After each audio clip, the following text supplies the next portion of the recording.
This broadcast is copywritten by the SAGU Sports Network for the private use of our audience. Any other use of the broadcast or any pictures, descriptions, or accounts of the game without the SAGU Sports Network consent is prohibited.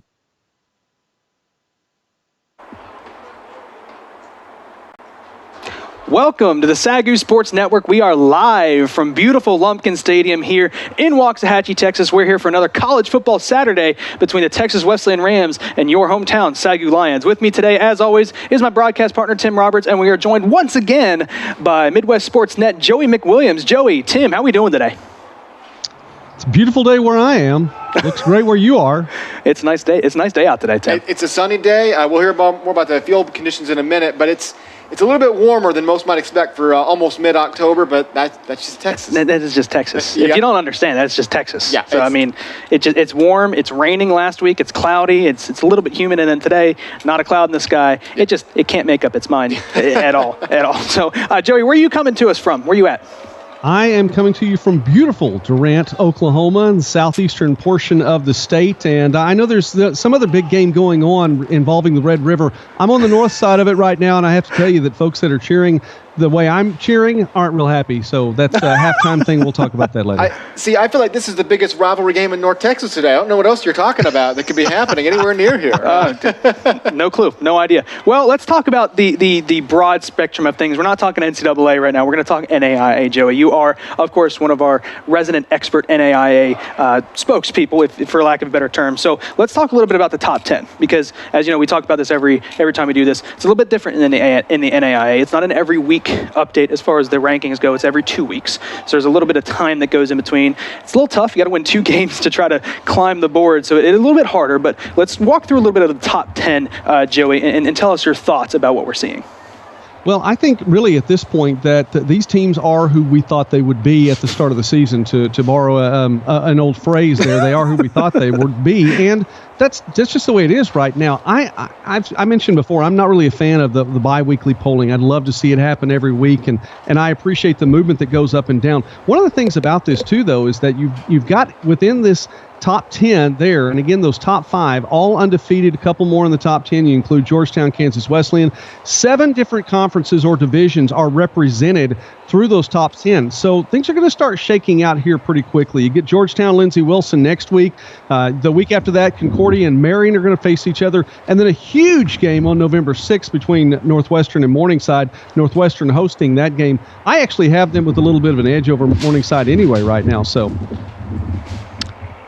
absolutely. And as far as the top 10 goes, we're looking at number 11 as well, being a Student Athletic Conference matchup here today in Waxahachie. Ottawa, who a lot of us picked at the beginning of the season to kind of run away with the Student Athletic Conference. We think that they're kind of far and away the best team in the conference. They find themselves at number 11, but they seem to keep climbing every time the rankings come out. Now, we had you at the beginning of the season. We talked about how the Student Athletic Conference is kind of as a whole on the outside looking in as far as the competition goes. It's not really up to par with what we see typically like in the Kansas Athletic Conference. How do you feel about Ottawa climbing to 11? Do you think they have an outside shot at creeping into that top 10? I don't think there's any question, because they haven't given us any reason to think any differently than what, all of us have talked about OUAZ since the beginning of the season. They continue to roll. They're 3rd in the country in scoring, putting up more than 52 points a game, 3rd in the country in passing and rushing. They're taking care of business. Austin McCullough doing his job brilliantly, and Marcellus Chester Riley is just running all over the place. He might still actually be compiling yards against Arizona Christian. I mean, they are doing everything they need to do. The only reason they're not in the top 10 right now, I think, is because there are only 10 spots there, and they're filled pretty tightly by the teams who are in there. But those teams are going to start falling. You're going to see some losses in there, and OUAZ will creep in. However, to get the recognition that the Sooner Athletic Conference needs, it's going to have to take place in the postseason. Now, moving on to another Student Athletic Conference team that did find their way into the top 25. Tim, I want to get your thoughts here, because it's a team that you and I know very well. We've done a lot of broadcasts. They seem to be one of 2 main rivals, if you want to call it that, here for SAGU. SAGU's had difficulty in the past defeating this team. Langston has found their way into the top 25 for the first time in 2 seasons.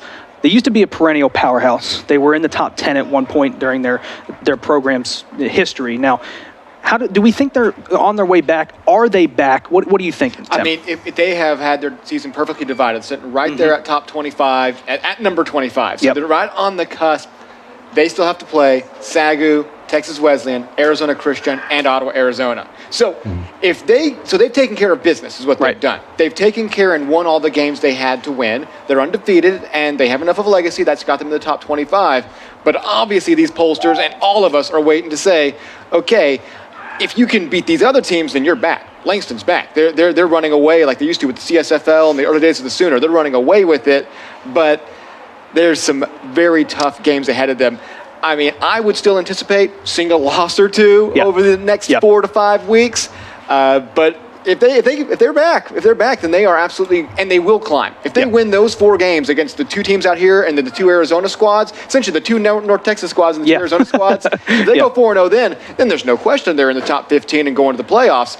That's going to be a very tough hill to climb. Now, Joey, as far as the rankings go and the votes that happen, do they take things such as the strength of schedule into consideration when they make these top 25? Because Tim just said they played the bottom half of the Student Athletic Conference to start their season, so that is largely a part why they are undefeated. Do they take strength of schedule into consideration when they make these polls? I think it's tough to say what goes through the minds of some of these voters. So I'm hesitant to go in there. That may be a deep, dark place that we may never come out of. But I think you'd almost have to. And I agree with Tim entirely on that. It's a dichotomy in the schedule right now. And I do think the voters are seeing that because the stats are there. I mean, Langston's putting up numbers. They're scoring better than 43 points a game. They're holding their opponents, get this, to less than 4 points a contest through 5 games. I mean, that's big. The defense is there. 6 interceptions, 9 fumble recoveries. They're doing what Coach Quentin Morgan wants them to do. But have they played anybody? And the answer to that to this point is really no. Right. So they do find themselves in the top 25. We always like to see competition in the Student Athletic Conference. I think the Student Athletic Conference has been fighting for respect, and it's starting to get there as we see Ottawa again at number 11, and then Langston at number 25. Also, Arizona Christian receiving votes right there at number 26. So let's move on to a team outside the Student Athletic Conference in Reinhardt, who's a little bit of an anomaly at this point. You kind of have to ask yourself, Joey, and how good is Reinhardt? Well, I think what you're seeing with the voters are giving them the benefit of the doubt right now. I mean, Lifetime Achievement Award, that's what we're seeing. But maybe they've earned it. 5-time Appalachian Division champions, trying to get a 6th consecutive divisional title in that tough Mid-South Conference, and that's a big part of it. They played a D1 program. They've had one point loss. So 2 losses on the schedule right now. I just think that they're looking at what they've done and the potential that is there. And it's pretty much just the flip-flop of what Langston's looking at. You know, what can they do? We'll find out over the second part of the season. And then the last team we want to talk about is down for the North Star, Valley City State, performing well so far in the NAIA competition. They are, and they're I think the North Star is one of those conferences that it's a little bit sketchy as to, is it a tough conference? This is not, because the limited number of teams that are there, sometimes you have to play the same opponent twice. You always have to think about Dickinson State, and that is ahead on the schedule for Valley City State right now. They've done what Tim said about Langston. They've been taking care of business. A big blowout last week over Mayville State. They should do the same thing against Presentation today. It starts getting tough the week following against Dakota State, and then they host Dickinson State. So we'll know a little bit more, I think, within the next couple of weeks. But you have to say the Vikings are doing what they've been asked to do at this point, and the record's shown it. No losses. Absolutely. Well, we'll have kind of a 2-week break here as SAGU goes on the road. So the next time we come back, maybe there'll be a little bit more shakeups in the NAIA top 25. The wind is starting to pick up here a little bit in Waxahachie, but of course we're up high here on the 3rd level here at Lumpkin Stadium. Let's go live down to our sideline reporter, Jazz Williams, who's going to give us a field report. Jazz, down to you. Thanks, Adam. Last week we had pouring rain heading into homecoming, but it's a very story in this week's game. Oh my gosh. Thanks, Adam. Last week we had pouring rain heading into homecoming, but it's a very different story this week. Clear skies all week long, no rain, so we're looking at great weather conditions for today's game. It's October, but since it's Texas, the temperatures will rise to 90, and we'll have brisk winds up to 14 miles per hour. That's all from down here on the field. Back to you, Adam.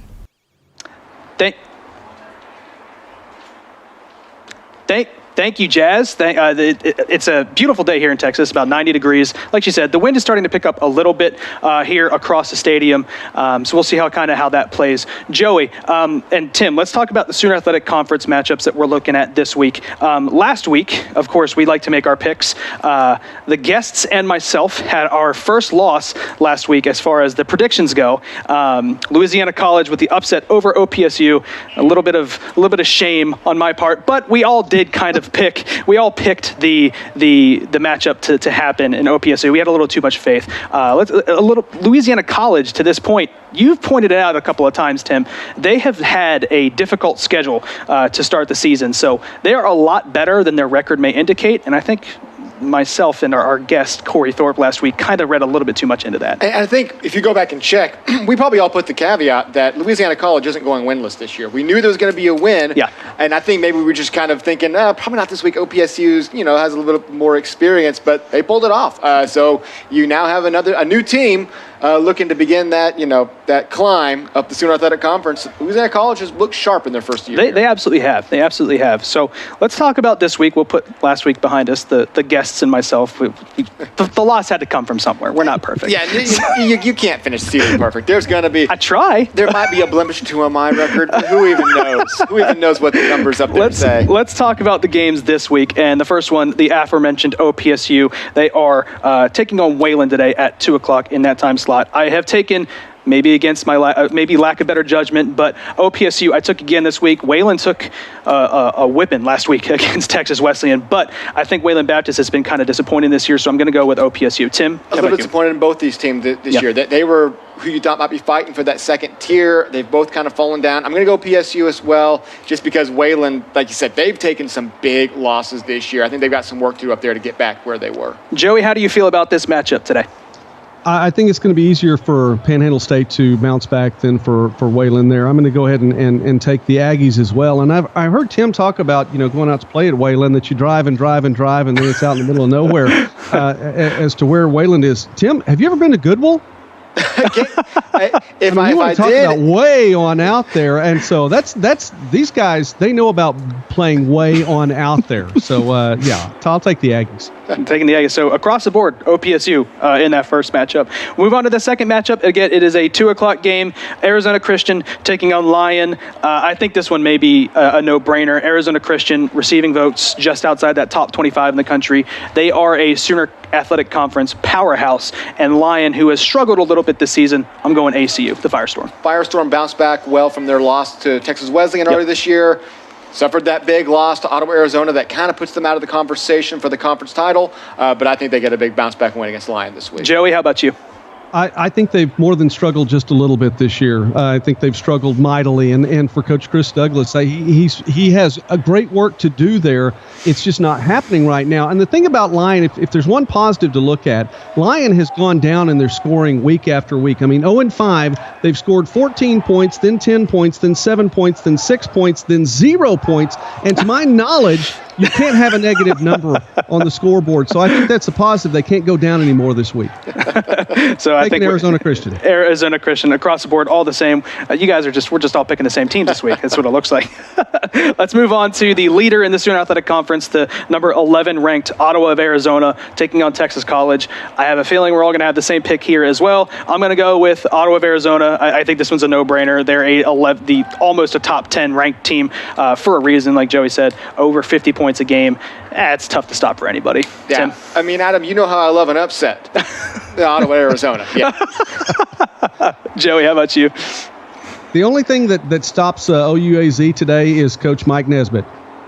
That's the only number, thing. Yep. What do you want to score? And that's what they'll be able to do. So, OUAZ. So, again, across the board, all Ottawa of Arizona. And lastly, the matchup we have here today, of course, the one you're going to see here in a little bit on the SAGU Sports Network. Texas Wesleyan making that short drive down from Fort Worth, down 287 here to Waxahachie to take on your hometown SAGU Lions. I am going to go SAGU this game. I know Texas Wesleyan put up like 56 points in the first half last week against Wayland Baptist. But I'm going to go SAGU. I think that they're rolling a little bit. We're going to talk a little bit about who's playing well and for what reason I think that they could win this game here in a little while. But I just got a gut feeling, and it's probably, I don't know, I just don't want to go against it. I'm going SAGU to take the win against Texas Wesleyan today. Tim? I mean, this is going to be a good game. This is tight. These teams have played each other tight continuously. We were talking like triple overtime games in their previous 4 matchups that they've had mixed in there. I'm leaning Texas Wesleyan. I've just been really impressed with what they've done this year. I was the good guy week 1. I picked Auto Arizona, and you were the bad guy. So I'll be the heel this week and take the road team on the SAGU Sports Network broadcast and say the Rams come away with the big win that might get them back into receiving votes. How about you, Joey? Well, I was really trepidatious about this pick because I know on whose network I am right now. And so I was going to have to do this. But see, I've been hearing from Tim all year long, they're inevitable. That's all I've heard. Yep. They're inevitable. So now they're coming to town, and they're inevitable. Daltondale's doing a great job. It's a balanced offensive attack that really is taking care of business, doing what it needs to be done. 11 passing touchdowns, 11 rushing touchdowns. SAGU's defense is going to be working all day long, and I don't know that there's enough there, so I'm going to take Texas Wesleyan. So I like how Joey technically threw me under the bus. So if he's wrong, it's all because of my hype job. I overhyped him. So the first pick that we have different, I'm going SAGU. You guys, of course, go in Texas Wesleyan. So there you have it. That is your matchups this week for the Student Athletic Conference. It's going to be a good slate of games. And as the afternoon progresses, we will give you live look-ins if we can. We'll give you look-ins at the score. So we'll keep you guys updated as far as those scores go. Now, Joey, thank you once again for joining us this week. It's always a pleasure to have you. I wanted to give you some time here because we see it at the bottom of the screen where you come from, the Midwest Sports Net. But I want to give you a second to talk about where can we find you? What does your content look like? What's it look like going forward for you at Midwest Sports Net? Well, thank you, and I appreciate Tim recognizing when it's totally going to be his fault if this pick goes awry. So I'm glad to hear that. Listen, guys, it's a privilege to get to be here with you all. I'm very thankful to get to visit with you all, talk about small college sports, and that's what we do on Midwest Sports Net. I'd really like to take my time to talk more about the YouTube channel today. Of course, you can find us at MidwestSports.net. There are a number of other state-specific sites, including OklahomaSports.net, TexasSports.net, but Midwest Sports Net's YouTube channel, we have coverage, small college coverage, Division II, NAIA, and more. We cover football, volleyball, basketball, you name it, and we take our show on the road, too. We were in Commerce a couple of weeks ago when we had a chance to visit here on the pregame show. We're actually not on the road today. My wife and I celebrated our 28th anniversary last week, and so we're kind of just at home today without the kids. They're gone too. Wow. I mean, You know, what a big deal that is. But we'll be on the road at Durant for Southeastern's homecoming matchup next Saturday, and the week after that in Edmond, Oklahoma, and we'll be there, UCO, with some MIAA football action going on there too. And then the season just continues from there. We'll be on the road promoting these small colleges and their programs, and that's what we like to do, is talk about the positive things in sports. Thanks, guys. Absolutely, Joey. Congratulations on 28 years of marriage. We know that's a big deal. We appreciate your time here. Your knowledge is always it's fun to talk about. We joke with each other, but it is really a blessing to have you on our program. So we definitely appreciate you taking the time to meet with us today. I feel the same way, guys. Thank you very much.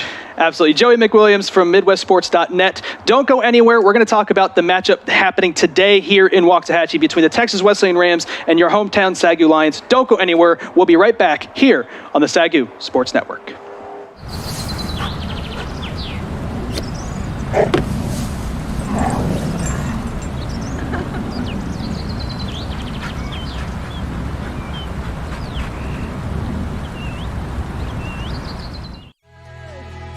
At AGCU, we are committed to forging relationships centered around faith and finance. Our purpose is to provide financial solutions to help you succeed while we tithe 10% of our annual earnings to ministry and community organizations. Your mercy's never ending, your kindness never fading. Jesus, you're always with me. You're always with me.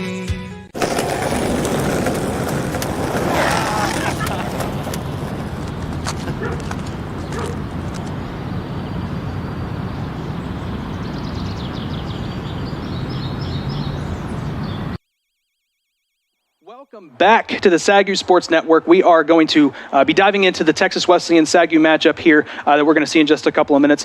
I want to start with the players. We usually like to start with SAGU, the home team, so we will continue that trend. I took a week off last week from talking purely about the quarterback position for SAGU, but today I'm going to get right back on it. Jordan Barlow has been a beast this season. He has been actually, I'm going to say SAGU's second best offensive player behind Keaton Dudig, but the most important position on the field for any football team is that quarterback position. Jordan Barlow, this game is on his shoulders. This is going to be a tough matchup, toughest to this point in the season, I think, for SAGU. Ottawa was a tough game, but this Texas Wesleyan, SAGU has a chance to play a little bit of spoiler maybe for the Rams. We'll talk about that potentially later. But Jordan Barlow this week, I believe this game is firmly on his shoulders. Whether or not he's calling plays at the line, whatever. It's going to be his game to win today.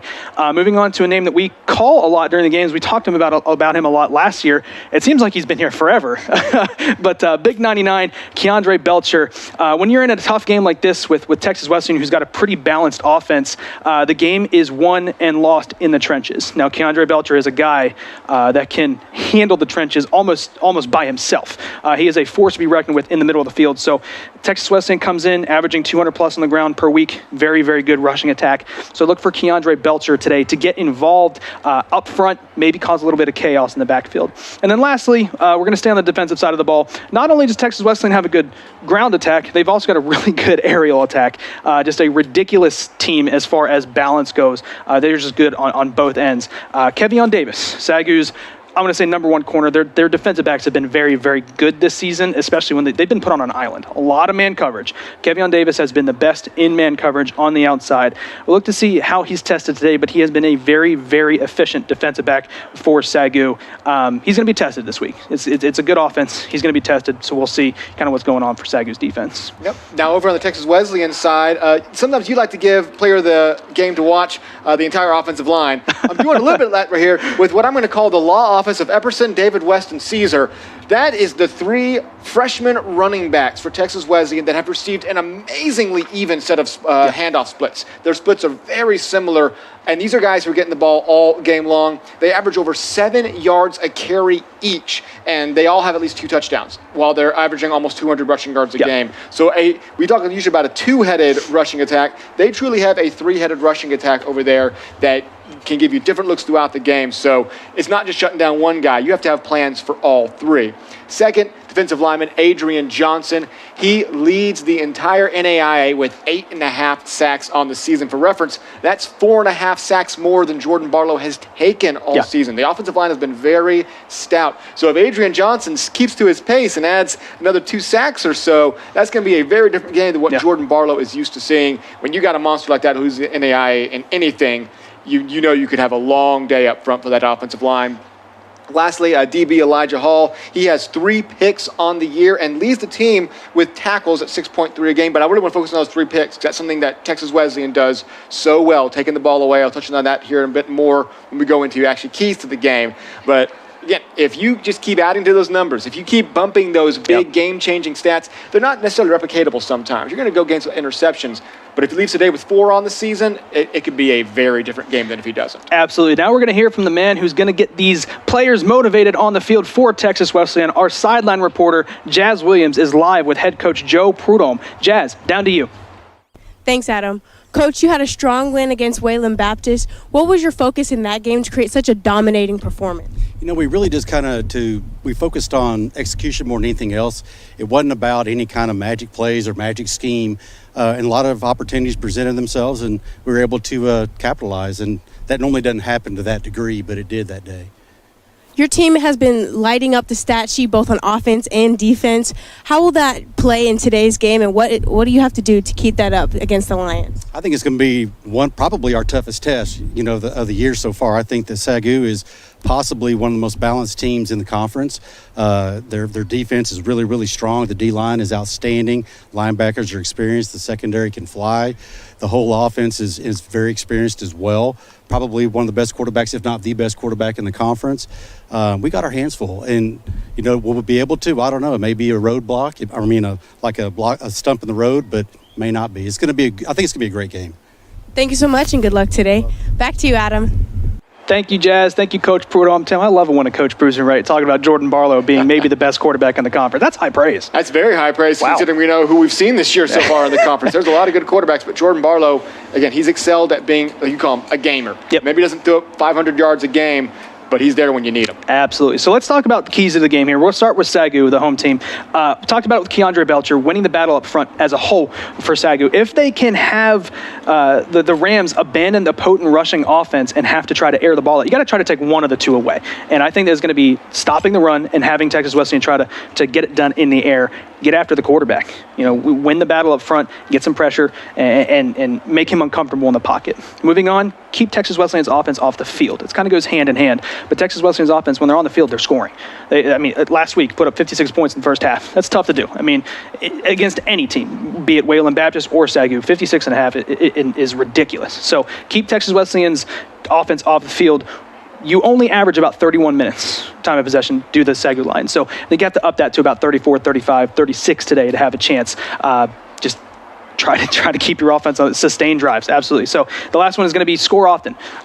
You had a lot of possessions this year to this point end in no points, whether it's failed fourth down conversions, turnovers, missed field goals, whatever you want to call it.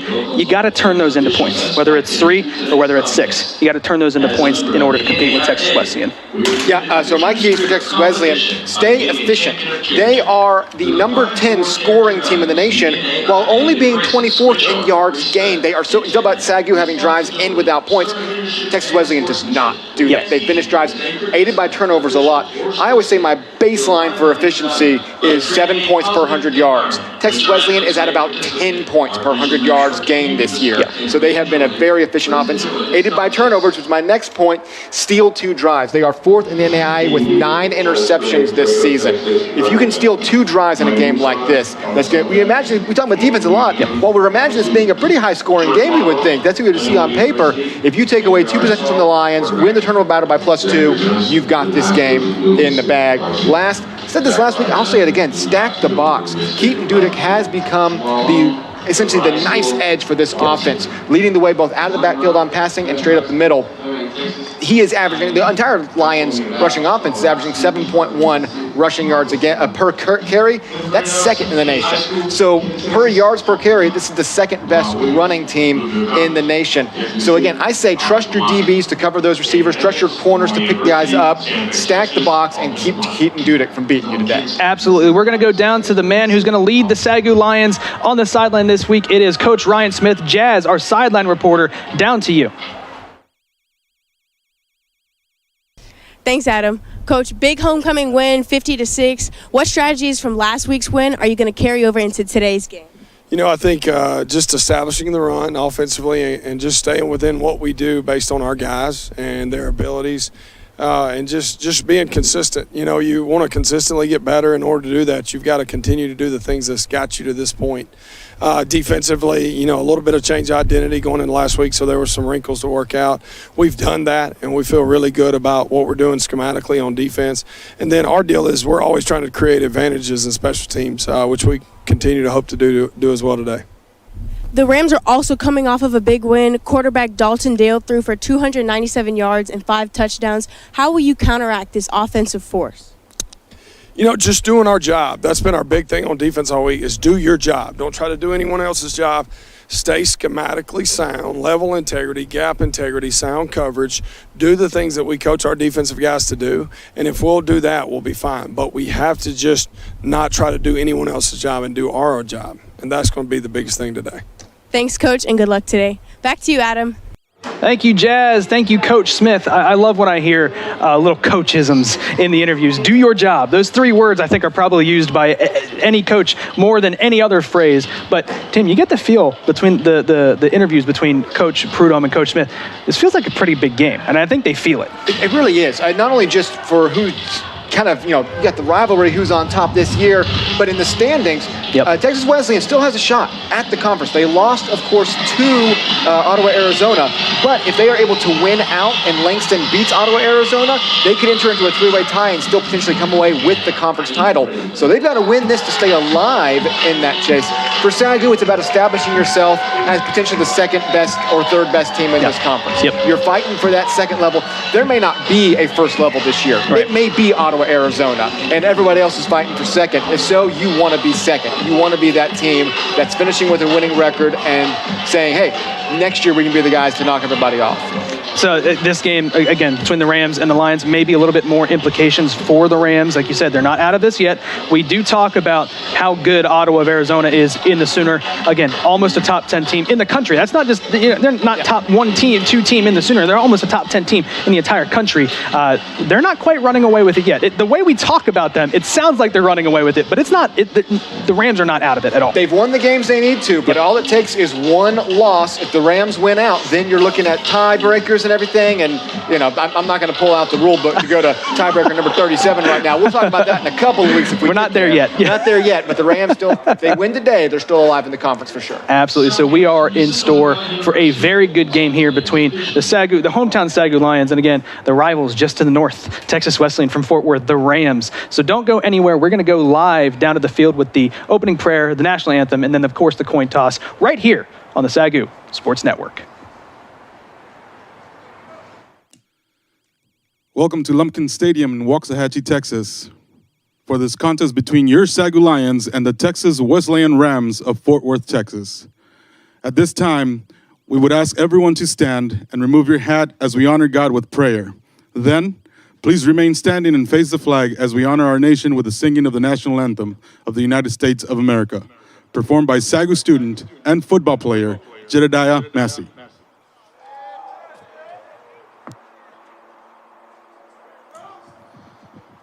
Father God, we thank you for the opportunity to be here today. We ask that you be glorified and honored in everything we do.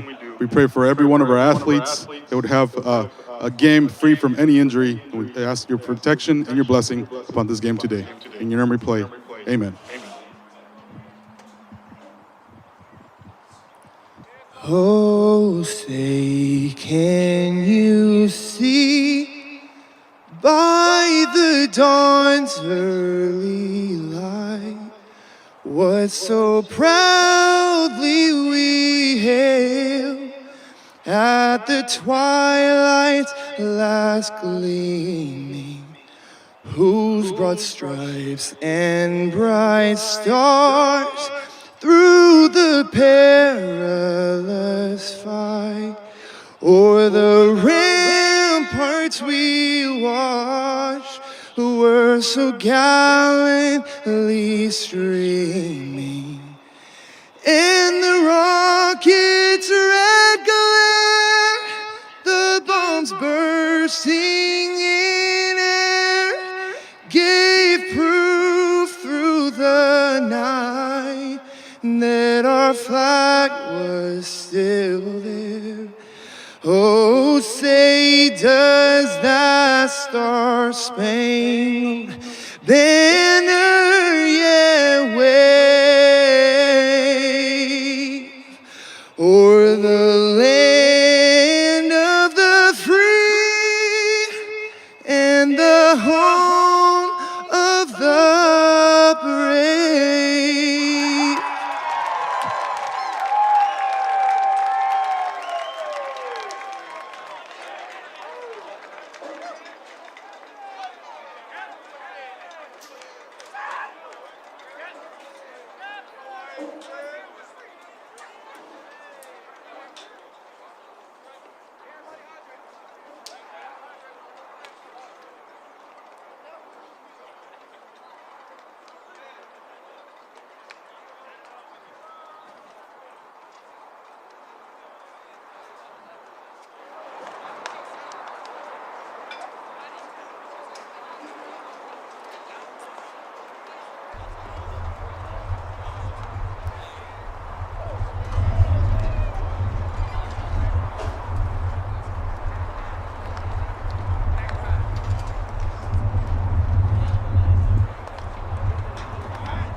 Good afternoon, gentlemen. Texas Wesleyan's the visitor. They're going to call the toss. Helmet side's heads, other side's tails. Heads, tails. Go ahead and call it. Heads. He said heads. It's tails. You won the toss. Okay.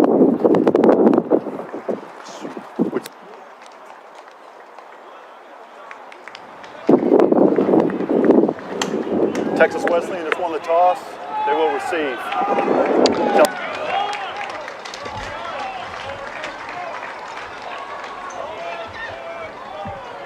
There we have it. The coin toss is official. I believe there was a misspoken phrase there by the head official. He said Texas Wesleyan won the toss, but they called heads. It was tails. So SAGU, I believe, won the toss and has elected to receive.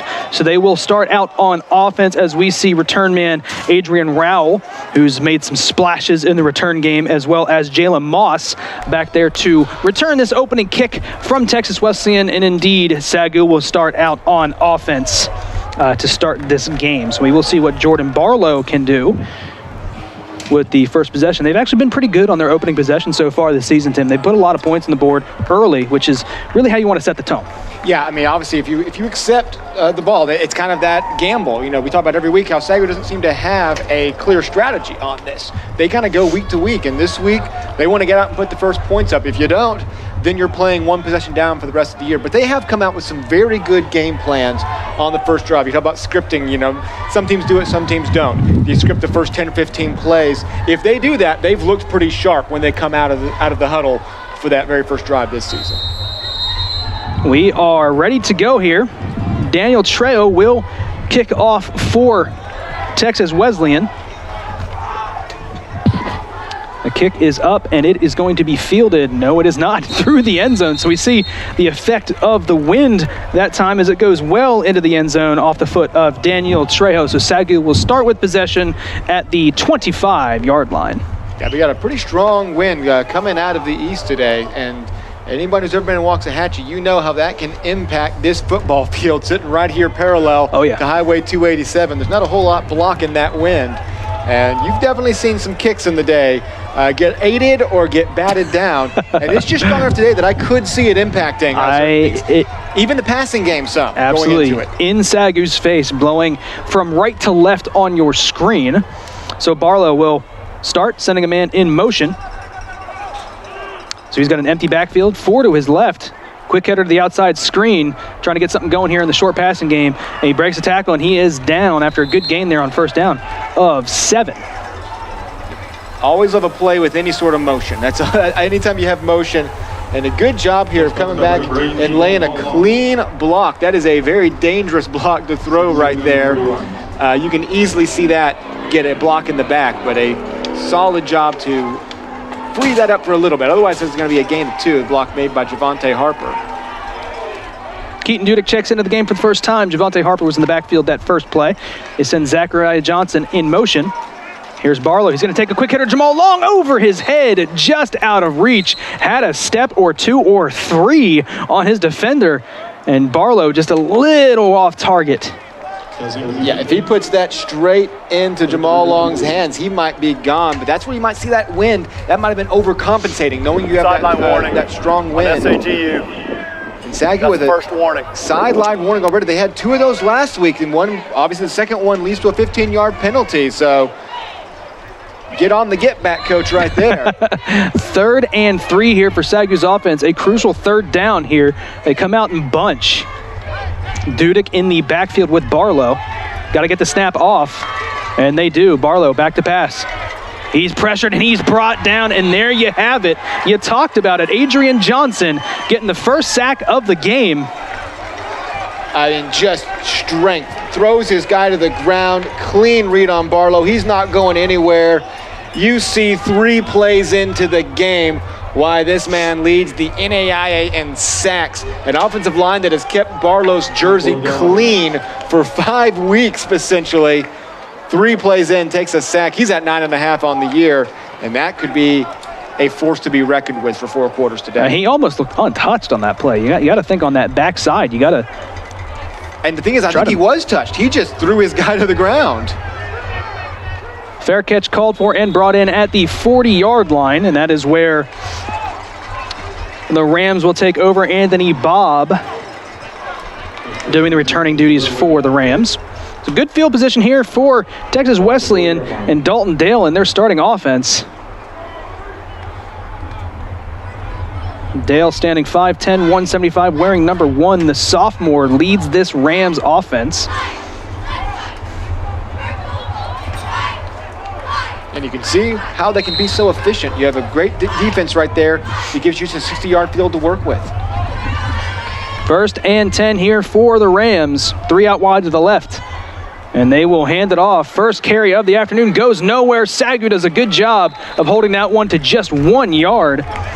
A good job there, winning that battle up front. And it's going to be Damaris Heron, I believe, who gets the hit laid right here. And, I mean, that's a name we've called a lot this year. Oh, yeah. I mean, didn't necessarily expect to call a lot this year. But that he has been all over this field. When you get your DBs making tackles, you don't usually like that, but he's so quick, he's getting to the line. He's not making tackles down the field, he's making tackles up front. Clint Epperson on the carry. 2nd and 9 here. 2 out wide either side here for Dale. He's going to hand it off to Epperson again. Epperson looking for some room. He breaks tackle. He's out to the outside. He's got a lot of room to run. Throws a stiff arm and brought down, but after a huge gain there on 1st down, and there we see that dangerous rushing attack by this Rams offense. Yeah, cut to the left here and then go against the grain. Everybody blocks left, clears the hole, and then Sagu's trapped to that side of the field, so he can easily split some holes there. Throws a stiff arm, like you said, to get an extra 3 yards. And that is the complete danger of not even knowing who's going to come out of the backfield, it feels like sometimes.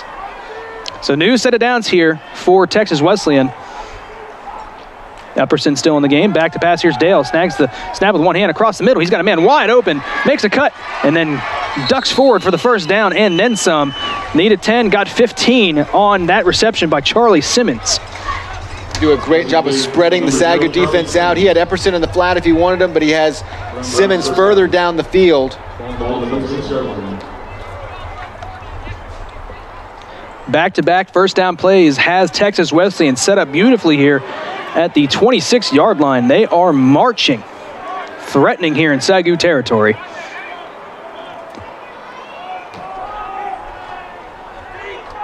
Dale sends a man in motion. He's going to roll out to his left. He's facing pressure, trying to set up a screen, gets rid of it to the other side of the field. It's brought in, trying to break a tackle, but a good job out in the open field by the SAGU defensive back, Isaac Gowdy, to make that tackle, probably saving a touchdown. Yeah, Gowdy does a good job of bringing this down, but this is another great job by Dale of keeping alive on this play and making something out of nothing. That could have been a lot worse. Absolutely. Kind of looked like a busted play from the get-go, but Dale, a good job of keeping his cool, getting the ball out to the other side of the field, picking up 6 yards. 2nd and 4 here for the Rams offense. 4 wide, 2 to either side here for Dale. Dale takes the snap. He's going to hand it off. Epperson gliding through the defense. He's going to have enough for a 1st down, and they move the chains again. And here we see Texas Wesleyan as we have a player slow to get up here for the Rams offense. Looks like one of their linemen. But Texas Wesleyan winning that battle up front, and they are able to get some push. Sometimes you see gaping holes that running backs go through.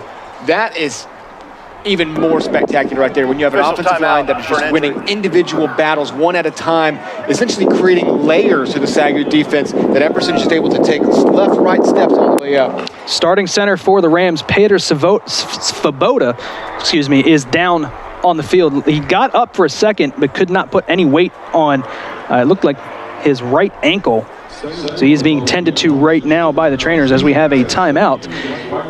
If you are new here, if you have not caught any of our broadcasts, go ahead and give us a follow on all of our social media outlets. We've got YouTube, Twitter, Instagram, anything you can think of to get up-to-the-minute news on all SAGU sports, as well as happenings around the Sooner Athletic Conference across all of our sports. Give us a follow today. Give us a subscription to keep in touch with us here at the SAGU Sports Network. And be sure, if you're on YouTube or Twitter, give us a shout-out in the chat. You might see your comment featured right there, as we got Tia Ricks giving a shout-out to number 14, which, according to my roster sheet... Collier Ricks. Big bro. You see, take a look at the standings here. As we mentioned, we got a big game for Wesleyan. They're essentially sitting as the number 3 team in the conference right now, getting that big win against Arizona Christian earlier this year. Obviously, have taken the loss to Ottawa, but if things can fall their way, they still have that shot of finishing with a 3-way tie, and at that point, head-to-head doesn't matter anymore. You get into the weird tiebreakers. Oh, yeah, absolutely. Wyatt Hale, the freshman backup center, into the game for this Rams offensive line, but they have a new set of downs here at the 12, 1st and 10 inside the SAGU red zone.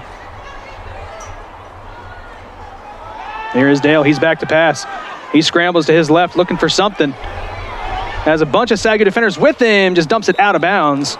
Good coverage that time by the SAGU defensive backs, and good contain by that front seven for the Lions. They did not let Dale get out in open space. Yeah, had to follow him all the way to the other side of the field. And just a great job at the secondary. When a play gets stretched like that, it's so easy to let a guy double back on you, get back towards center of the field. You see the man up top was still standing in the middle of the end zone saying, no, I'm not going to let you cut back across the field and get wide open.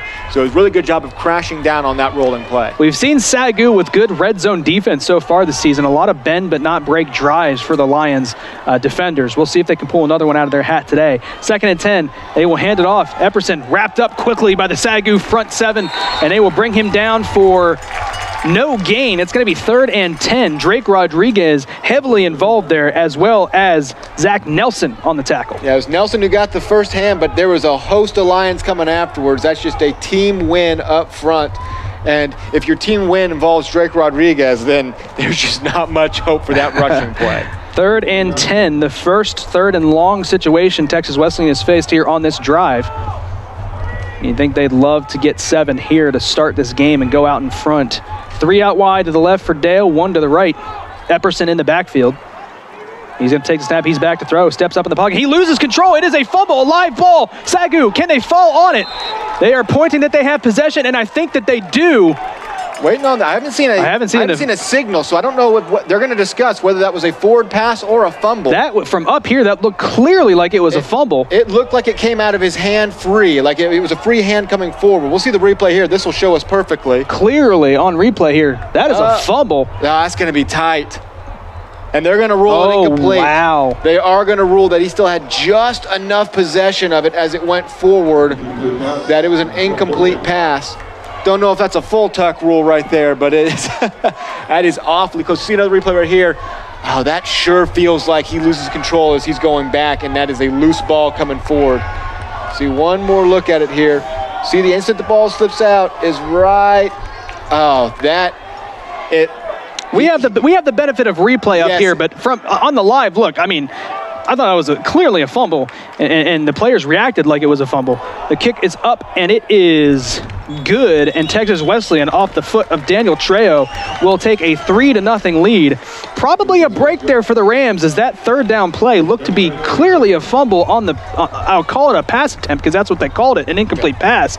But SAGU had 4 or 5 guys around that live ball, and the head official is speaking with a coach on the SAGU sideline about maybe what transpired there, but from up here, it sure looked like a fumble. Yeah, that's one of those where literally one frame to the other. It's like when you're watching a ball come loose in the knees on the ground. When did it happen? Like, when did the ball actually come loose? And it looked like just before he's bringing it forward, that came loose. But definitely a bang-bang situation. We'll see one more time. It kind of bobbled the snap, and right there, I mean, that is so instantaneous. It is...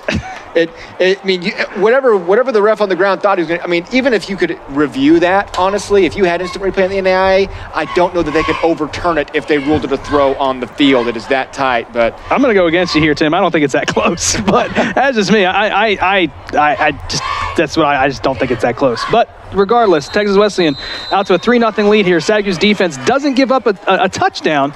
They do a good job of bouncing back after a pretty good drive there by the Rams. This ball will be fielded inside the 5-yard line. Here's Adrian Rao looking for some blocking. He cuts it upfield. He gets tripped up, and he's brought down just side of the 15. A flag comes in late. So we'll see what this is. More often than not, it's going to be against the returning team. Yeah, I'm pretty sure that's just going to be a straight-up block in the back on the Lions. So go ahead and march it back half distance to the goal. They'll be setting up around the 7.5.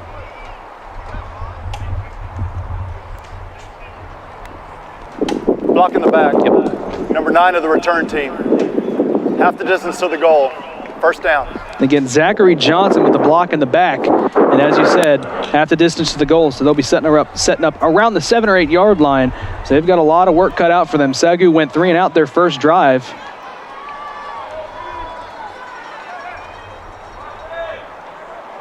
So here's Jordan Barlow. He's got Dudek in the backfield with him, looking like they're going to set up here 2 stack at the bottom of your screen. And Jamal Long by himself at the top. Rams definitely showing a heavy front. I think they know the Lions want to give this to Dudek to get out of the shadow of their end zone. and they will give it to Dudek. Dudek up the middle, lowers the shoulder, picks up some dirty yardage there. He gets about 5, maybe 4 on first down.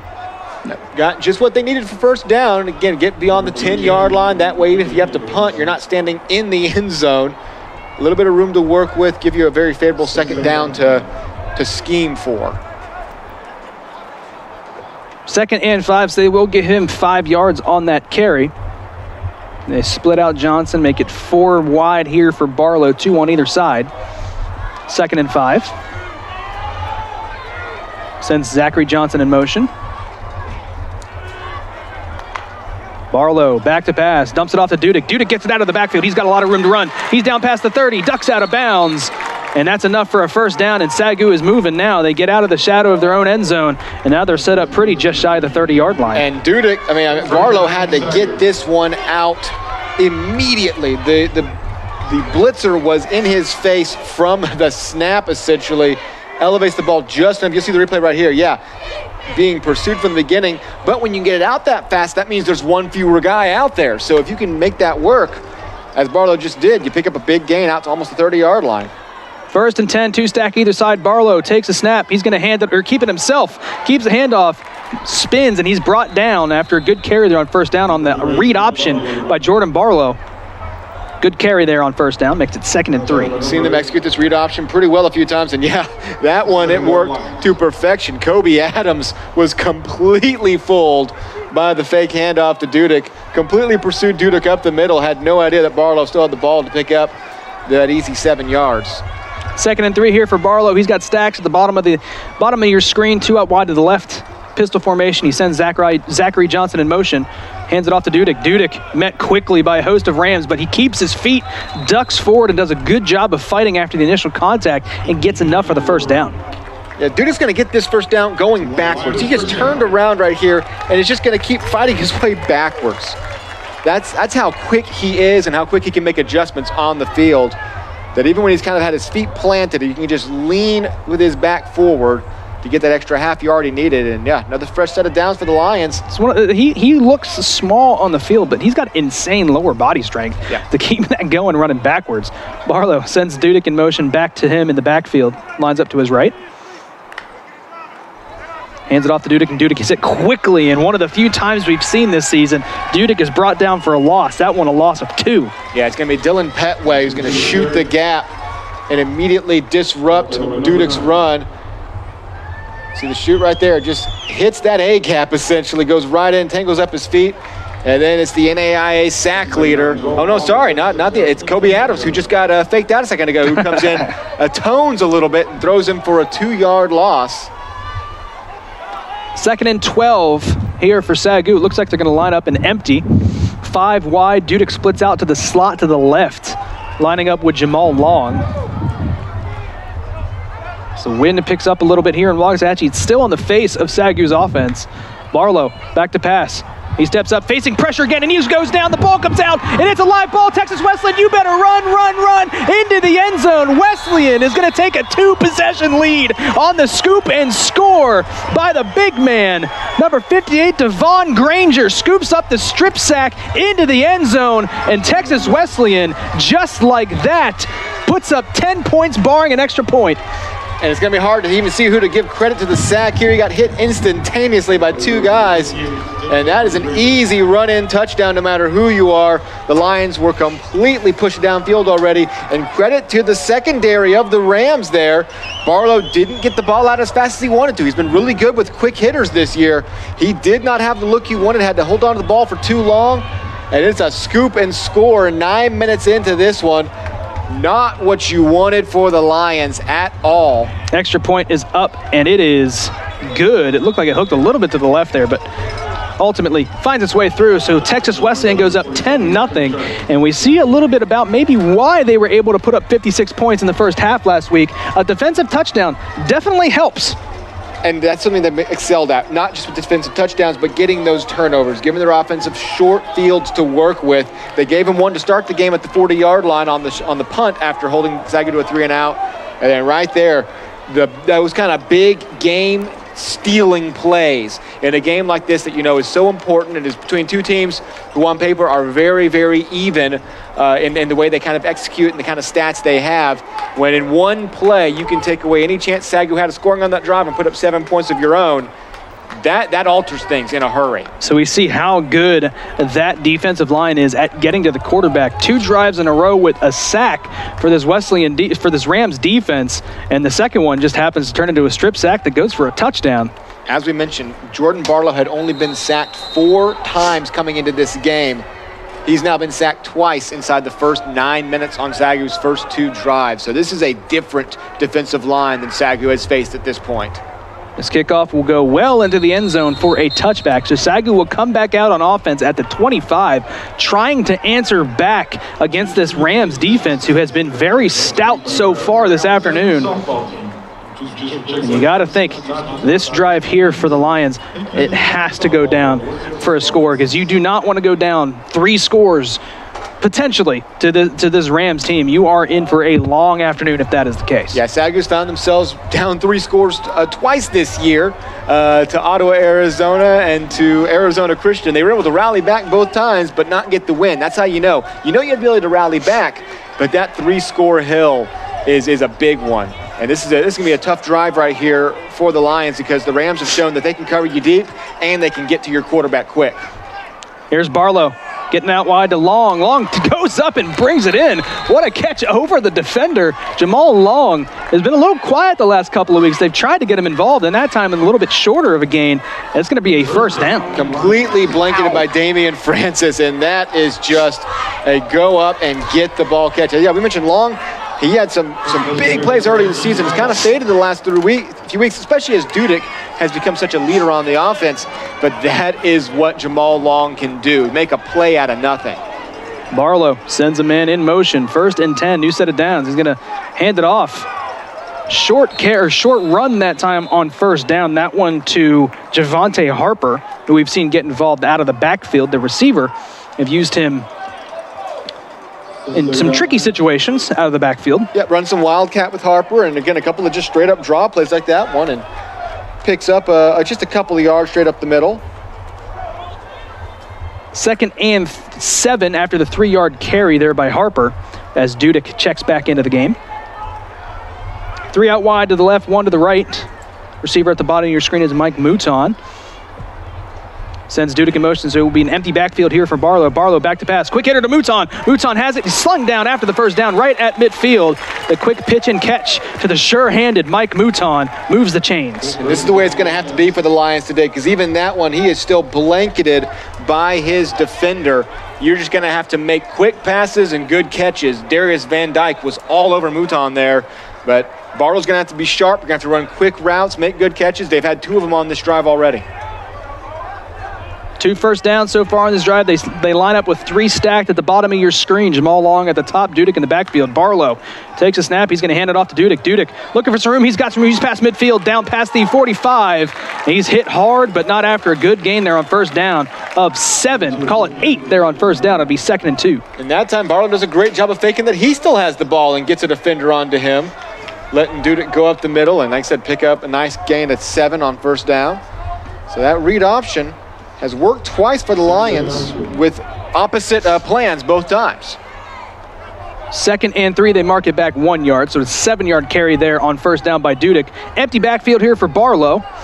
Blaine Rowe checks into the game. He sends Dudek in motion to his left. There's Barlow. He takes a snap. He hands it off to Dudek. Dudek looking for some room to run. Cuts it back upfield, and he gets enough for the 1st down. A good job there by Keaton Dudek, showing the patience and footwork to cut it back and not force it outside, and he gets just enough for the 1st down. That is a nifty gain of 5. There is nowhere to go. Now, credit the SAGU offensive line. They weren't pushing anybody back, but they weren't letting anybody through, and held on just long enough for Dudek to bounce left, bounce right, bounce left. Finally found enough of a hole to get through and picks up the 1st down. So SAGU's offense, after the strip sack and score, moving here now into Texas Wesleyan territory. Oh, they're going to get a false start here. That's going to move them back 5. Barlow's really good at drawing off sides, but that time he drew a false start. Offense number 11, 5-yard penalty. The hard count completely got Zachariah Johnson as he was 3 yards down the field. He probably thought, man, I really got to jump on this guy. I'm beating him to the end zone. And it's tough when you have that hard count, the silent count, if you will, because Barlow does the clap to get the ball back to him in the shotgun. So it's a little tough sometimes as a receiver. You try to get yourself going, get into your route here, and there we go. We see it again. They get a free play here. Barlow going to let it go deep down the middle, and it's dropped, almost intercepted. It won't matter because they were offsides. So SAGU gets that 5 yards right back. I almost wonder if Elijah Hall dropped that one on purpose. That was for a guy who has 3 picks on the season, that was such a blatant drop. I almost feel like he's like, I already know we're getting 5 yards. I'm not going to waste my time getting hit on a return. Offside. Defense, number 11. 5-yard penalty.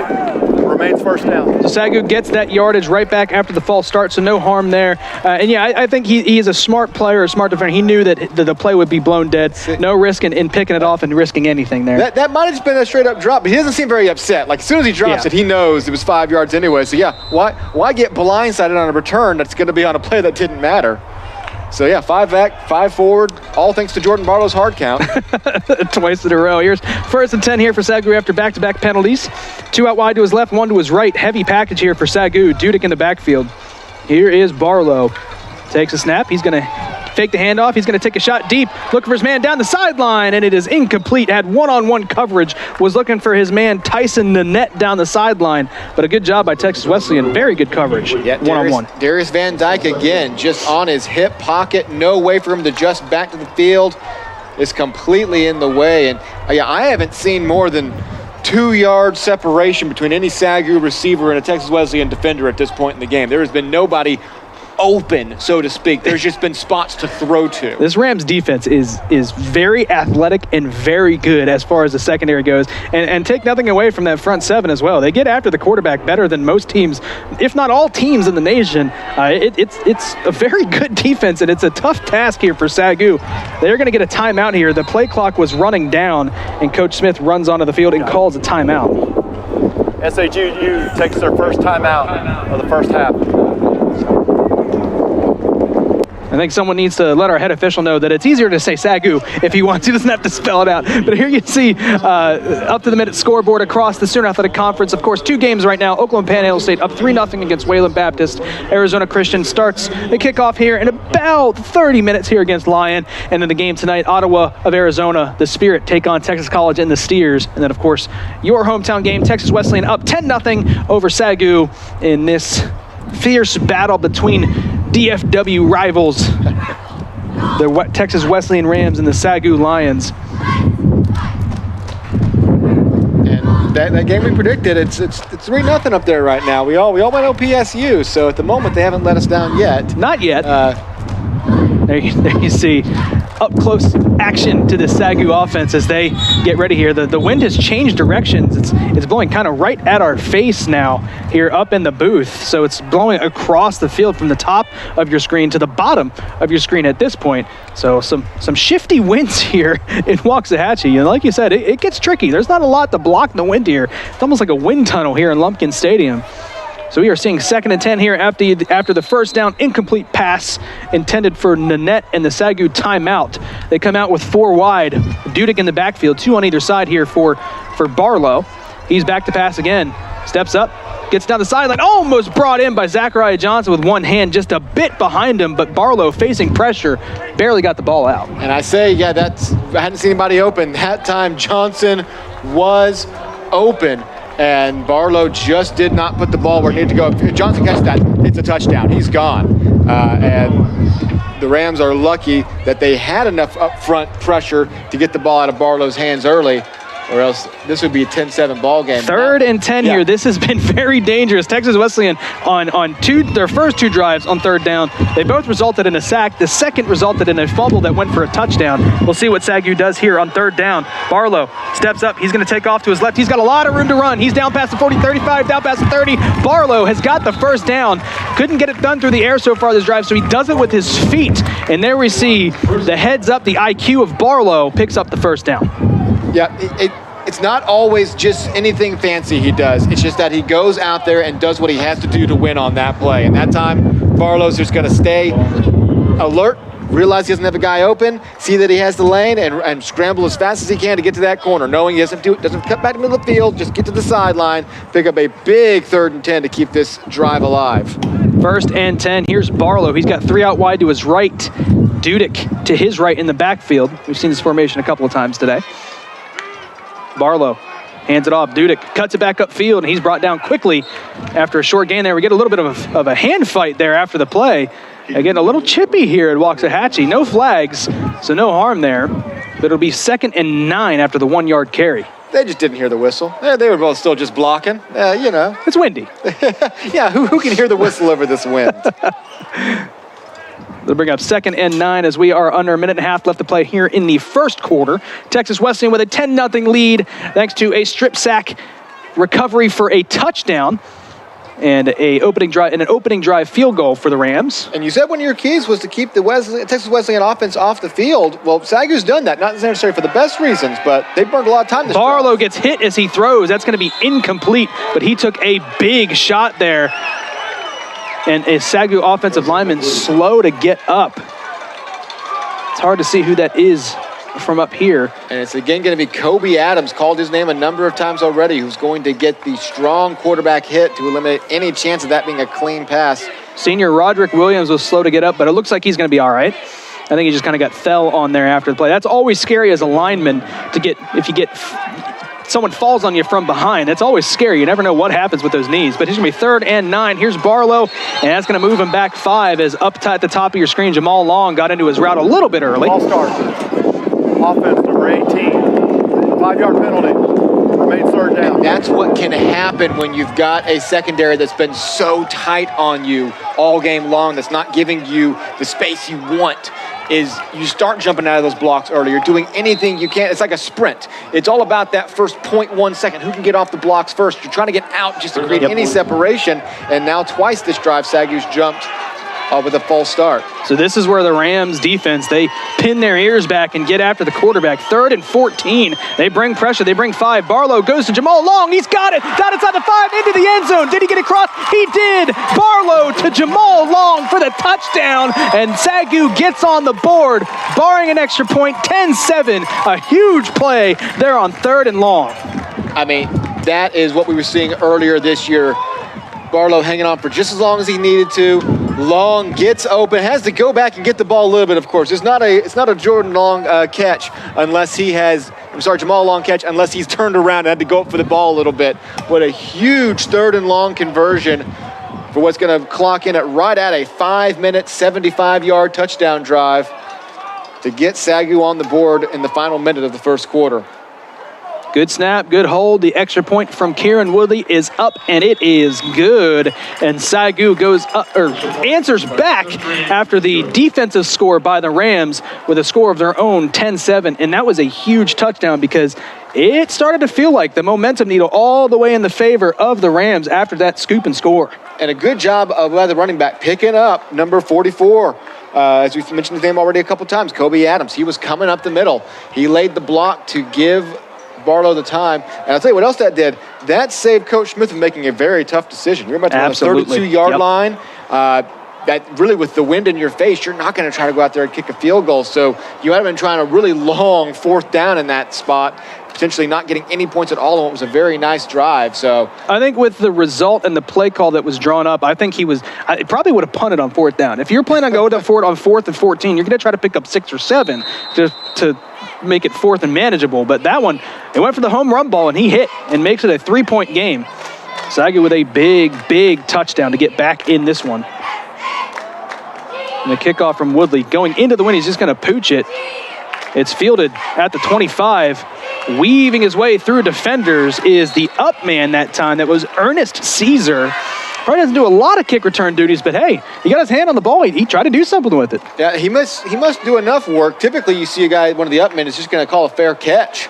But he looked good enough out there to easily pick up, the 10, 15 yards. Those running backs that are in there as the up man, they're going to take the chance. If they get their hand on the ball, why not? Take the chance. Make a couple guys miss. Move your way up the roster. And he seemed upset right there, too, at the very end. He didn't feel like he got enough. In an offense where 3 running backs get carries, Ernest Caesar not being one of them, you get your hands on the ball, you're going to try to make something happen. Absolutely. So here is the Rams offense after giving up a score. Here's Dalton Dale. He is back to pass on first down. Clean pocket, lets it go across middle field, has a man wide open. Huge gain there on first down, finds his receiver, Charlie Simmons, on a good laser ball there by Dale. They move the chains. It's going to be a great look downfield, zips it in there. And SAGU just kind of got held up. The underneath man, I think it was hard to tell who he was targeting that situation. And so the underneath defender kind of slowed up to give Simmons the space he needed. Here's Dale, quick snap. He's going to go deep for it again. He's got a man. He just gets tripped up looking for a flag, but it looked like they just got their feet tangled. So no pass interference.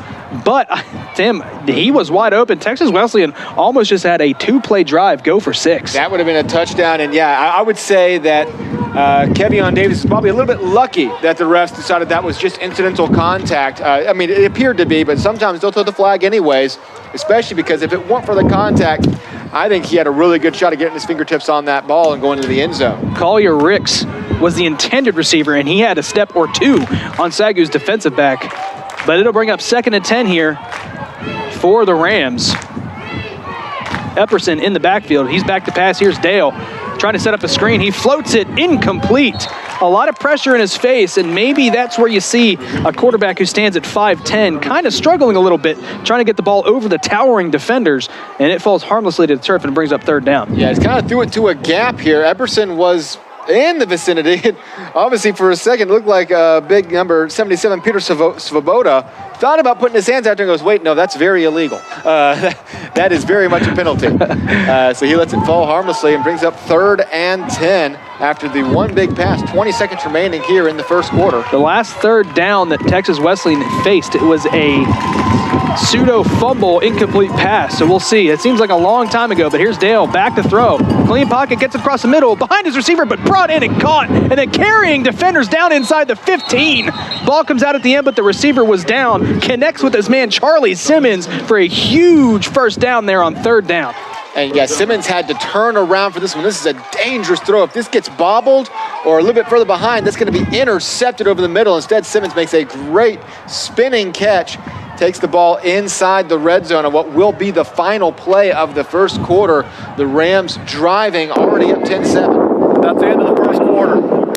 Action-packed first quarter. We saw Texas Wesleyan stop SAGU on 3rd down on their initial drive and then drive down themselves, put up 3 on the board. SAGU comes back out on offense, and then Texas Wesleyan, the ferocious pass rush, gets to Jordan Barlow, fumbles the ball on the sack. It's picked up by the Texas Wesleyan defense, and big number 58, Devon Granger, gets himself a big man touchdown, takes it into the end zone, goes up 10-0, and then SAGU answers back on their next drive on the home run ball from Jordan Barlow to Jamal Long. They put up 7, and they cut it to a 1-score game, cut it to a 3-point game. But now Texas Wesleyan threatening a little bit on this drive. Yeah, and really, this has been Dalton Dale's drive. He has looked sharp, zipping some of these passes in there. He didn't have to do, obviously, this is only their 2nd offensive drive of the game. It feels like there's been a lot more when you have 10 points on the board. SAGU has controlled the time of possession like you wanted them to, but you don't want to do it because you have back-to-back offensive drives since you had a strip sack. But Dale has looked really sharp on this drive, putting some good passes over the middle, finding his open receivers, and even that last one, throwing a little bit behind, he gave his receiver a chance to make it, and Simmons makes the solid catch. And yeah, this is where they were on their first drive. They got inside the red zone and got held up. The SAGU defense, again, bend but don't break. That's what they got to do again here, force the field goal. And I will say the wind has now shifted. They're not going into the wind. They had the advantage of having the wind at their back, but only essentially for a drive and a half in the first quarter. So we'll see how that might change things. And now the wind in their face, but they're inside the 15-yard line. Down at the 13, it's 1st and 10. Here is Dale Epperson in the backfield. He's going to hand it off to Epperson. Epperson up the middle is wrapped up and brought down quickly for a loss. They actually got him for a loss in that one. It'll be 2nd and 11. I didn't even have to see the number. I just knew by the way he was getting ragdolled who had a hold of him, and that's Keandre Belcher. Keandre Belcher, yep. If all you have to see is the fact that there is no way on earth he is moving 1 inch forward, and you go, I believe Keandre Belcher has a hold of him. It'll be 2nd and 10, so they mark him down as a no gain that time, not a loss of 1. So it'll be 2nd and 10. 3 out wide to the left here for Dale. Epperson in the backfield.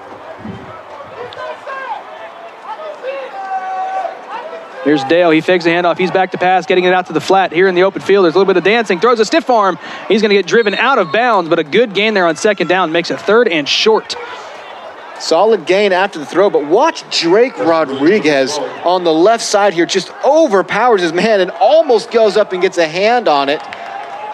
They're going to rule him out of bounds. It's going to be actually 3rd and 5. It's actually not a bad play there on the outside by the SAGU defender. Those open field tackles are so hard to make, and just did a good job of forcing him to the sidelines. Big 3rd down here. This is a points play, potentially. 3rd and 5. 2 out wide to the right for Dale. 1 to the left. Epperson in the backfield.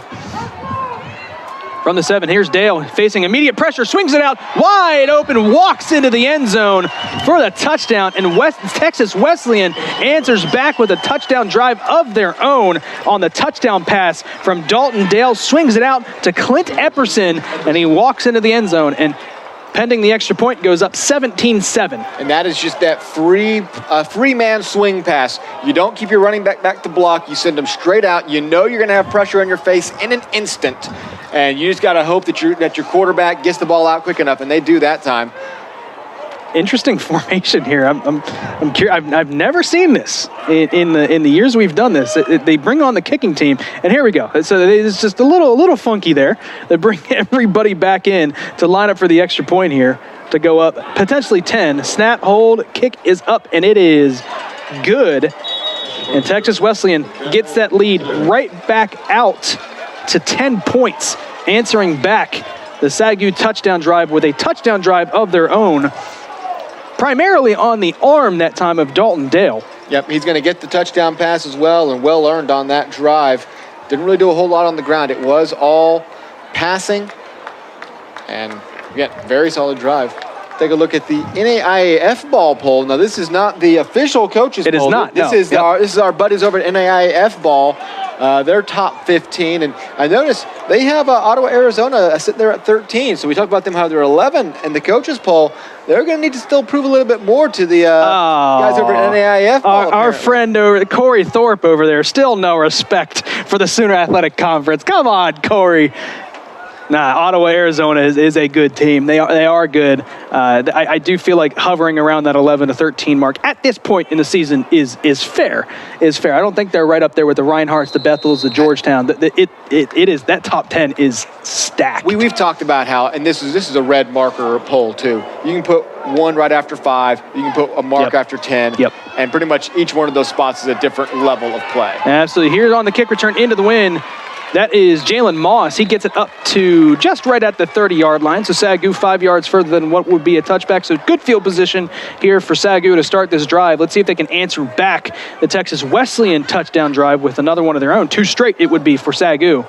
Yeah, this definitely has a feeling of you can't miss a drive game. You've got to just keep putting something up. Even if you're settling for a field goal, you got to keep putting something up every single drive.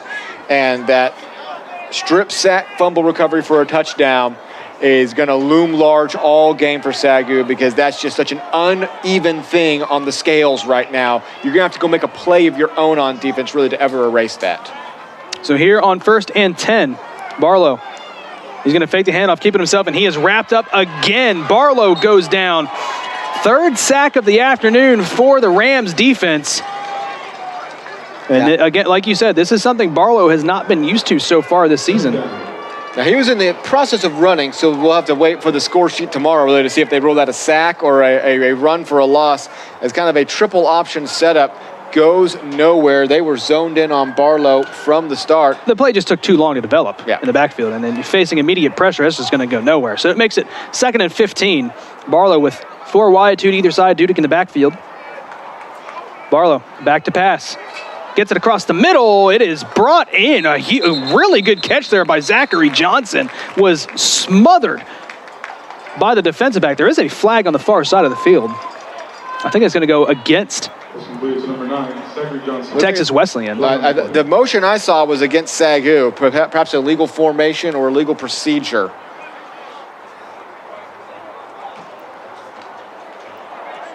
Looks to be in that area, right at the line of scrimmage. Yeah. Illegal formation. Number 11 was covered up and went downfield on a forward pass. 5-yard penalty for Repeat second down. They had a conversation with Texas Wesleyan about what they maybe wanted to do with the penalty, but on the completed pass, you take the yardage, take them back, 2nd and 20. Absolutely. And that's one of those that's page 57 of the rule book type stuff right there. If you asked anybody here, what does that mean? A guy was covered up and proceeded downfield. You'd be, I actually don't know what that. But that's the little things you got to know on the line every single play. Absolutely. Where are you set up? Do you have a man on top? Are you allowed to move down the field? Are you eligible on this play? You have to have a whole scholar out back there pretty much. Barlow swings it out to Zachary Johnson. He's trying to make something happen here. He makes 2 men miss. Lowers the shoulder. A lot of action there for a 3-yard carry. So it's going to make it 3rd and 17. So it's 3rd and very long here for the SAGU offense in an uphill battle. Yeah, it's a valiant effort to even get anything on this, as it looked like Johnson was going to be surely tackled behind the line of scrimmage, but with 20 yards in front of you, it needed to be gained. It wasn't exactly the game-breaking play you needed. Do have the wind at your back now, so that might aid in a little bit of, throwing a little bit deeper here. But you definitely, you'd hate to punt this away in your own absolutely, end. absolutely. Here's Barlow. Empty backfield. He's back to pass. Gets it across the middle. Jamal Long went up for it. Cannot bring it in. It was going to be short of the first down regardless, but would have made it very interesting. Would have been 4th and 1. Tough ball there to get for Jamal Long. I don't know if he's going to be short or not. By the time he catches this, he's going to still be on his feet. If he was able to get a full hand on that, and it looked like maybe just a little bit, Damian Francis might have tipped that ball just to break it up ever so slightly to keep Long from hauling it in. Because if he catches it, I think he's going to get the yards after the catch he needed to pick it up. So not a bad throw from Barlow at all. Just didn't get home. And SAGU, after yet another sack, essentially, and a penalty, will have to punt this one away. On to punt is Seth Green. Again, wind at his back, so that's going to aid a little bit. End-over-end punt lands just shy, and a huge bounce here for SAGU. That's going to settle inside the 5, inside the 4, right at the 3-yard line. So Seth Green. That's punt of the year type stuff right there. Absolutely. We know Green can uncork it, but he goes high enough too that if it was fielded, he would have had his defenders there. That's going to bounce at the 37-yard line. Roll all the way to the 4. 30. They're going to mark it up to the 7 now. Or where are they going to mark it? I guess they're saying it was touched, but that ball rolled all the way down to the 4-yard line. They're going to say SAGU touched it prior to the 5-yard line. But he's going to get a 30-yard roll on that. So I said at this point, you need to have a big play on defense. This is when you can get it. The wind is in the face of the Rams. They're pinned deep. Go make a big play. At the very least, give your offense great field position. Force a 3 and out here so you don't start getting on the end of a lopsided looking score. Keep it at 10 right now, and you're very much, this game still is right where you need it. So here is Dale. He's going to hand it off. And then nothing doing there as the SAGU front 7, that defensive line doing a good job on the initial contact. And they're going to give him the 7-yard line, and I'm pretty sure he was stood up at the 5, so they're going to give him 2 yards of forward progress that I'm not sure he truly earned. And maybe they'll mark it just to the other end of the hash, so it'll be 2nd and a long 10, but a strong stand up front. First carry of the game for Nick David West makes it 2nd and 10. Here's Dale. He's back to pass, fakes the handoff. He rolls out, looking to the sideline, has his man right at the sticks, right at the markers. Actually, they marked that incomplete. I saw the ball on the ground. The ball did come out there right at the end. It looked like he had it, but as he went to the sideline, just dropped it. We'll see here. He's got it right here. Never had control of it. Wow. Never had it, and it really was the defender coming in, Lontarius McLean, who may not have broke it up completely, but kept him from regaining control of the ball as it was wobbling loose. Yep. So big, that looked like he was going to be right at the sticks, but big incompletion brings up 3rd and 7. 3rd and 10 at the 7. A huge 3rd down here for Texas Wesleyan as well as the SAGU defense. Back to pass is Dale. He's running for his life. There's going to be a flag in the end zone. This could be a safety. If this is holding in the end zone, it might be. He's going to toss it out. He did toss it right to the 1. They're going to say the holding was at the 1-yard line. That's such a tough call as the official. We saw him throw the flag. It landed in the end zone, but he came back and he threw it forward a yard to the 1.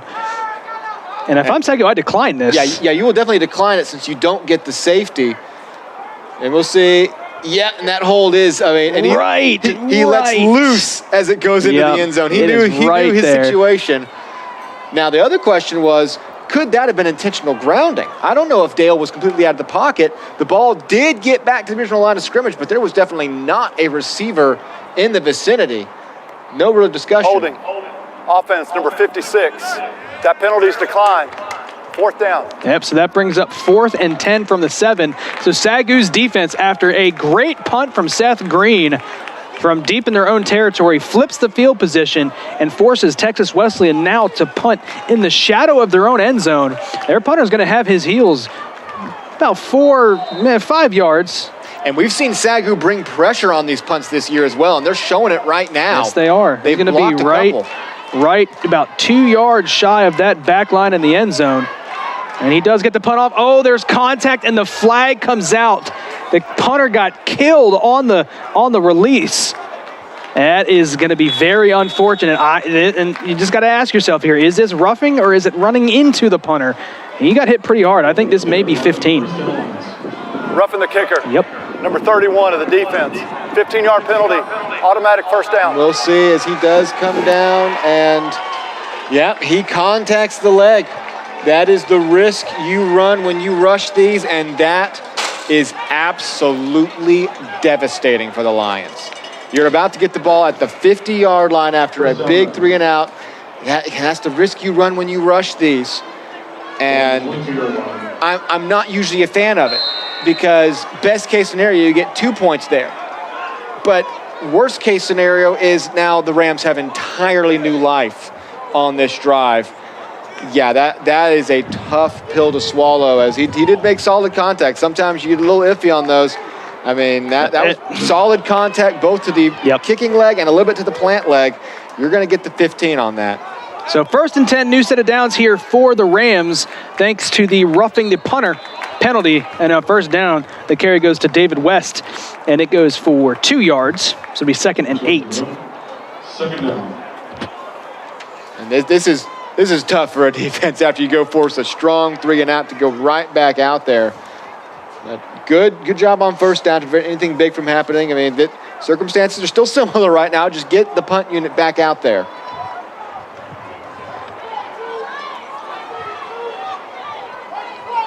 Here is Dale. Dalton Dale back to pass. Lets it go towards the sideline. Has his man. Toe taps. And right at the sticks. Has enough for the 1st down. Needed 8 and he got 10. That will move the sticks and give Texas Wesleyan a new set of downs. Dale, really a good route right there as well. I mean, great. Anytime you see that kind of separation, you know that Brandon Rolfe did a great job of cutting out of his spot to put that much, because, especially when you're going in the wind, that's where the defense kind of knows you want to target. Going to the corners, you're not going to throw lame ducks in the middle of the field. So when you beat your guy to the sideline, that clearly means you ran a really good route. They will hand it off to Nick David West, and he falls forward for a gain of 4 there on 1st down. That makes it 2nd and 6, so a good carry there on 1st. You got to love a 4-yard carry. You get that every time on 1st down. You set your offense up for success. Especially when you're just going straight up the gut like Absolutely. that. And you're winning those battles up front. You're bullying guys around. Sometimes it's about the battle later in the game to win. Just getting 4 yards there. It's about the impact you're making as the game goes on. 3 out wide to the left here for Dalton Dale. 1 to the bottom of your screen. He's got Nick David West in the backfield. Here's Dale, fakes a handoff. He's back to pass. He's looking deep down the sideline. Diving attempt at the interception, but a flag comes out. Kevion Davis was in coverage. And we'll see what the flag's going to be.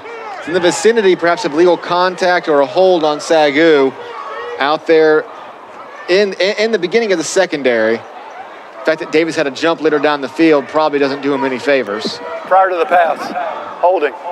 Defense, number 1. 10-yard penalty, automatic 1st down. That's exactly what it'll be. Holding on Kevion Davis. Might be able to see it happen right here. Not going to quite see it in this shot. Oh, yeah, you see it right there. He was tugging on the jersey and kind of used that momentum to get himself around. Yeah, as he was definitely pulling on Collier Rick's jersey. 5-yard penalty, fresh set of downs, and the Rams are moving. Aided by 20 yards worth of penalties on this drive. Just shy of midfield here. Dale hands it off to David West. He bounces it to the outside. He's got a lot of room to run here. He's going to get past the corner. He's got enough for the first down and ducks out of bounds. A late hit maybe, but no, a flag does come in late. The flag comes in. We'll see the replay. I thought it was that he literally fell out of bounds. I didn't think he got hit. We'll see it clearly here whether there was a hit made out of bounds. I thought it was just his own momentum carrying him out. That flag came in very, very late. He does go out of bounds, but then a little, not much of a shove there. I think he's After the play, late hit out of bounds. I don't like that. His own momentum was taking it. I feel like he's putting his hands out there to try to essentially stop himself. He's going to the sideline. We'll see it again here. I feel like he's putting his hands out because he's trying to brace and catch somebody. As he's already losing his feet. There's no contact made there. There's no contact. That's a bad call. That's just a bad call. That's seeing a guy fall down, seeing a guy in the vicinity. And, I mean, you've already given Texas Wesleyan 15 yards on this drive on a legitimate 15-yard situation. You didn't need that one. That's just a straight-up bad call. Here's Dale. He's going to take a shot down to the sideline, to the corner of the end zone. Incomplete, just out of bounds. I thought he was taking a shot to the end zone, but it kind of fluttered just inside the 5-yard line. So it'll be 2nd and 10 here for the Rams. Still going to those corners. They've been really attacking the edges so far. Really, the passes over the middle have been the most dangerous ones. They've really dominated going to those edges. So I imagine, especially with the wind still in their face, that's where they'll continue to attack. 2nd and 10. Here's Dale. 3 out wide to his right, 1 to his left. He's got Epperson in the backfield. Inside the 30-yard line and threatening here in SAGU territory. Here's Dale. He steps up. He's going to take off. He tucks it and run. He's got enough for the first down, and then finally brought down just shy of the 10-yard line. He's going to be down at the 11, so it'll be 1st and 10 from the 11. A good job there by Dalton Dale to tuck it and run. And he had enough for the first down. Yeah, face pressure up the middle, but then once he got around that, he had just enough room to just keep weaving. That's so much what it is. It's not that you're going to have gaping holes. Just kind of keep weaving back and forth. Takes it to the 11.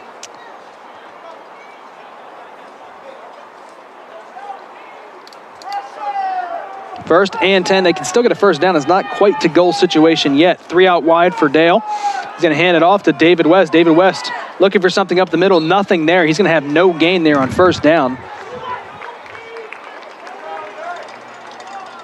And SAGU's defensive line has still held up pretty valiantly on these runs. They've only let a couple really break for anything at all. It's been gains of 4 and 5. They've been very close to throwing them for losses a couple of times, and that one right there, another good job on first down. Just try to slow this drive down and bring the field goal unit back out. 2nd and 10 from the 11. Again, 3 out wide to the right for Dale. Nick David West in the backfield. He's back to pass. He's going to take a lob to the end zone. Up he goes. Incomplete. A flag comes in on the contact. And this looks like it's going to go against SAGU. A little too much physicality there in the end zone.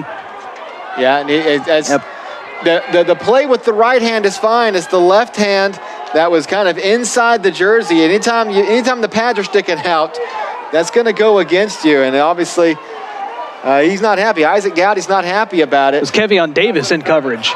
Defense, number 1. Oh, yeah. Ball will be placed on the 2-yard line. Automatic first down. So Kevion Davis gets called for the pass interference penalty on that play, and you saw it. He had that left hand inside the jersey. Yeah, you're not going to get away with that. And even this angle is even clearer. That his right hand didn't even really get a chance to tip the ball. That's about as clear as it comes. So 1st and goal from the 2-yard line. The first time we've seen Texas Wesleyan line up under center.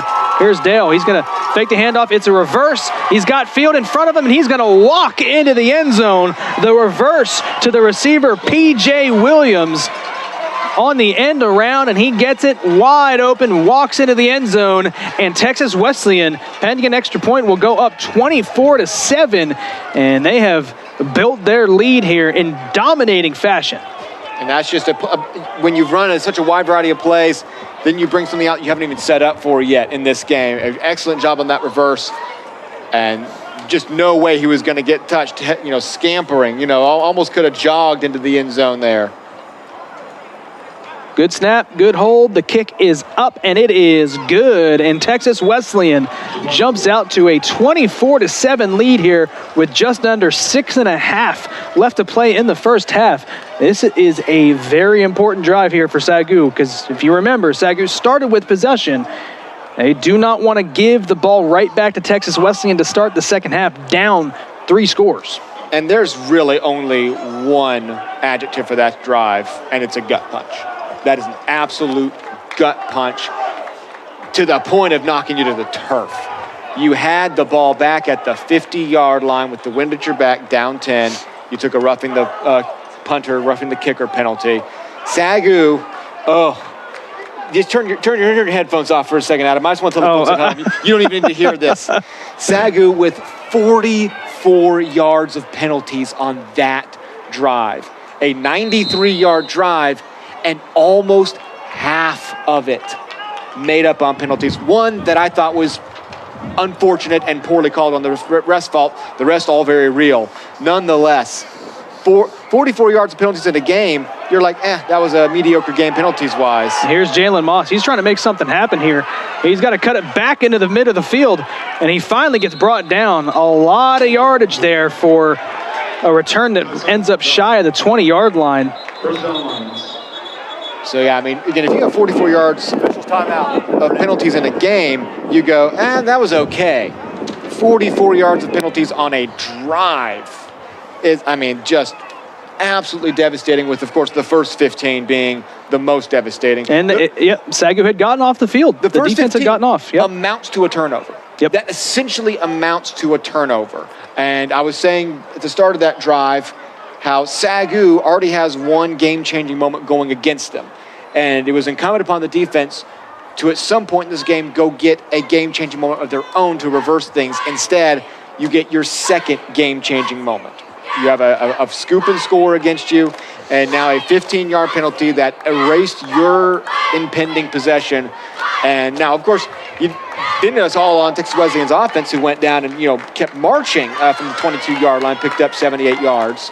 But from that point on, that was a drive that should not have been happening. That was a free drive from then on out. And Dalton Dale and the Rams did exactly what they needed to do. And, this is an absolute danger zone spot for the Lions. A spot they've been in a couple of times this year against these games that they've lost. They've managed to come back and make it close. So you know that Jordan Barlow has the ability to get you back in this game, but you really have to start on this drive.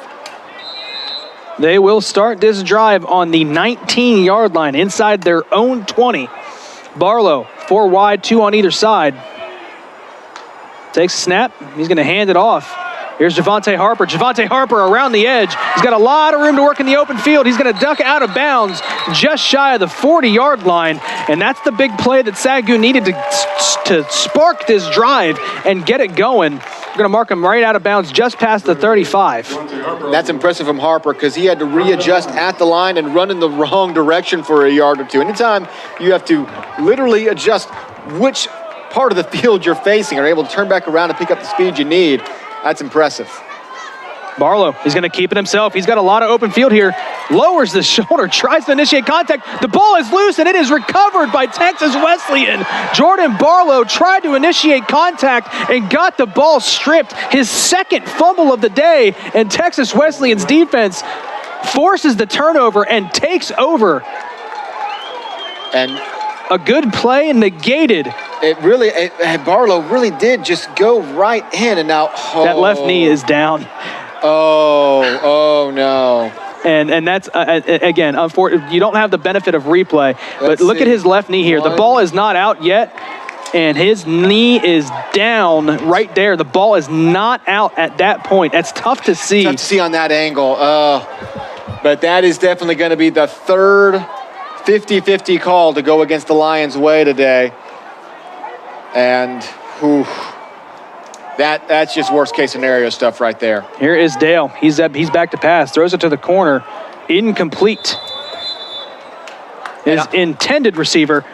And I'm still not sure what Barlow was trying to do there. I understand. I mean, we've said all year, he's not a slide guy. He goes up, he fights for those extra yards, but that was a true initiation of contact. I feel like if he'd have veered left, he might have picked up 3 or 4 more yards. I think that he might have been looking for a statement. You're down 17. I think he might have been trying to say, I'm a quarterback and I'm going to try to run over you. And it just ended up very, very poorly. Collier Ricks, the intended receiver, on that pass on first down. Here's Dalton Dale. 2nd and 10. He's going to hand it off. Hit immediately. Brought down for a loss. The carry that time went to Ernest Caesar. The initial contact that time by Noah Gibson. Yeah, Gibson's going to throw him off his feet. He's going to escape. But then who else to come clean it up but Damaris Herron, the DB, who finds himself working at the line of scrimmage and behind the line more often than not. And a crucial 3rd and 14 here. SAGU cannot give this up.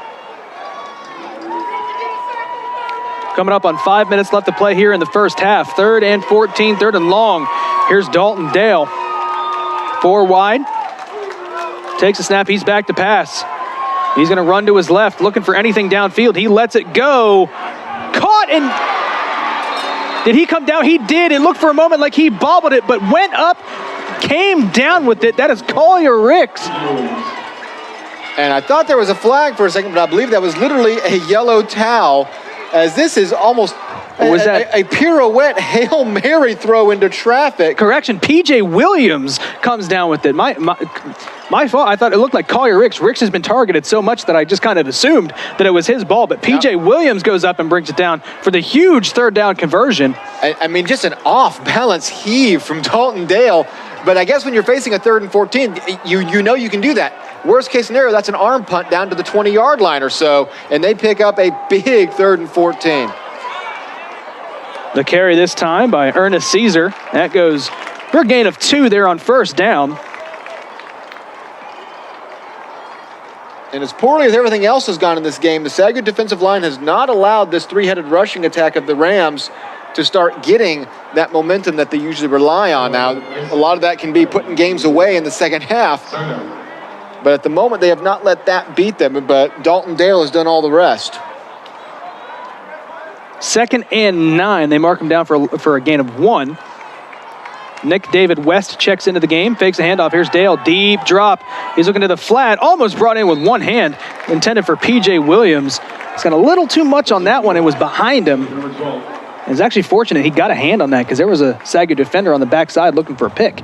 Yeah, if that is not, he does not get a hand on it, I'm pretty sure that is a pick 6 going the other way. So I'm not sure if he knew he was playing defense, but by batting that ball, he prevented what could have been a very big swing play for the Lions.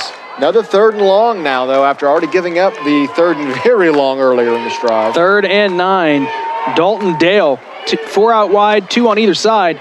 Nick David West in the backfield. He's actually handed off to David West. West goes nowhere. Nick David West wrapped up for a loss of 1, and that's going to bring up 4th down. And this is interesting here. It's 4th down from the 25-yard line. Texas Wesleyan's kicker, Daniel Trejo, has a cannon of a leg. This is well within his field goal distance, but going into the wind. Yeah, it would be a 40-yarder, 41-yarder. The Rams look like they're probably going to end up having to burn a timeout here. They've used enough of the play clock. I imagine also they're letting the clock run right now. Under 3 minutes to play. Go ahead and run the clock some.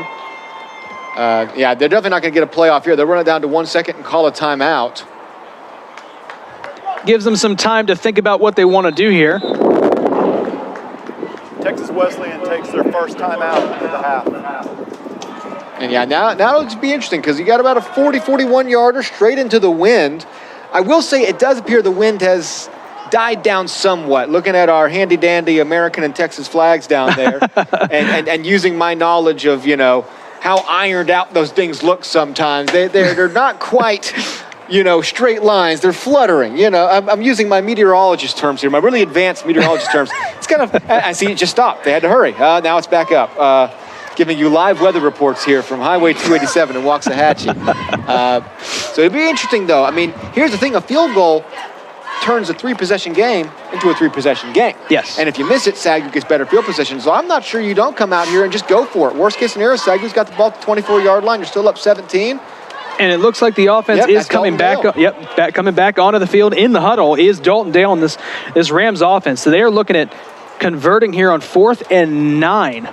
They have had a lot of long pickups to convert first downs today, so we'll see what they come out with here. And, I mean, before the half, this could be a straight-up knockout blow if you convert it. So you're almost kind of looking at it that way. If you convert this, you get the ball first start second half, you could just have a 1-2 knockout punch right here. Here is Dale, 4 wide. 2 to the left, 2 to the right. Looking maybe to a hard count. Here's Dale. He's back to pass.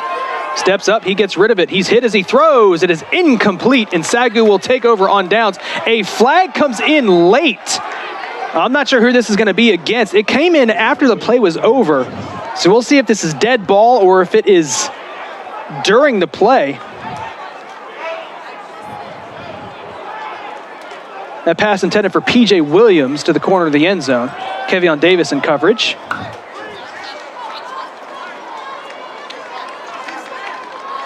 It does look like SAGU's offense is planning to come out onto the field. Of course, Texas Wesleyan's offense is still out there. So we're going to go offense on offense no matter who has the ball. Unsportsmanlike conduct. Offense, number 35. 15-yard penalty. First down for Texas Wesleyan. So a big break for SAGU. The penalty is not on the Lions. It is against Texas Wesleyan. He said, the head official said, first down Texas Wesleyan. It's first down SAGU. So they get the turnover on downs and then 15 yards in field position added to the end of that. Yes, because we had to double check. Sometimes I don't know if they're pointing the wrong way or saying the wrong name. That time they pointed the correct way and said the wrong name. So it will be SAGU's ball. They'll get the extra 15 after the unsportsmanlike conduct. Probably just a little look at the scoreboard moment or something like that. 15 yards. So SAGU will have the ball at the 39-yard line.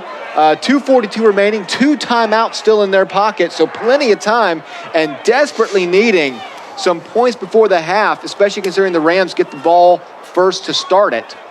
Yeah, points here are very important, whether it's 3 or if it's 7. Regardless, SAGU has got to do something. Down 3 scores right now, 24-7. Here is Barlow.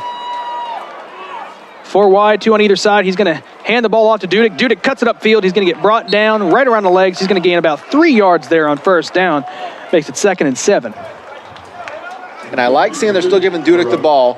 Obviously, if this is a 17-point game in the fourth quarter, Keaton Dudek's not going to be able to get handoffs. So while you can still use him, while you can still operate with him as a threat and keep working him in as a play-action distraction, keep using him. You got time left in this half.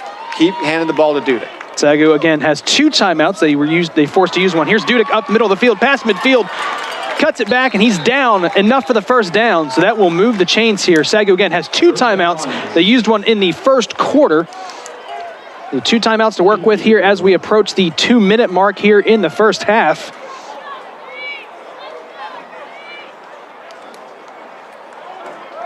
Getting the play called in, and it looks like they're going to have to call a timeout, not to stop the clock, but just because of confusion. SAGU takes their second timeout of the half. So they have to use their second timeout with 1:53 left. You definitely want to keep those in your back pocket, but it looked like there was just too much confusion between coach and quarterback, and so they have to burn their second. It does still act to stop the clock. It's not like you don't get that slight advantage. They do have time here in the first half. 1:53 left is plenty of time here, especially with ball in Texas Wesleyan territory. One would hope, only facing 44 yards with still a full 1:53 left, you're not going to be in a situation where you desperately need that last time out to stop the clock. One way or the other, you're either going to have your points or be off the field before that time comes, you would hope. Still, you'd like to have 2 in your back pocket regardless. If you do get under a minute to play, that starts to limit what kind of plays you can call.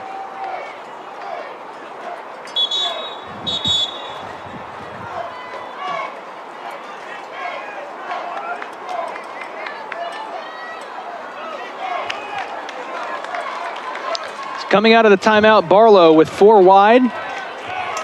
Keaton Dudek in the backfield. 1:53 left to go in the first half. 1 timeout left for SAGU. Gets him to jump.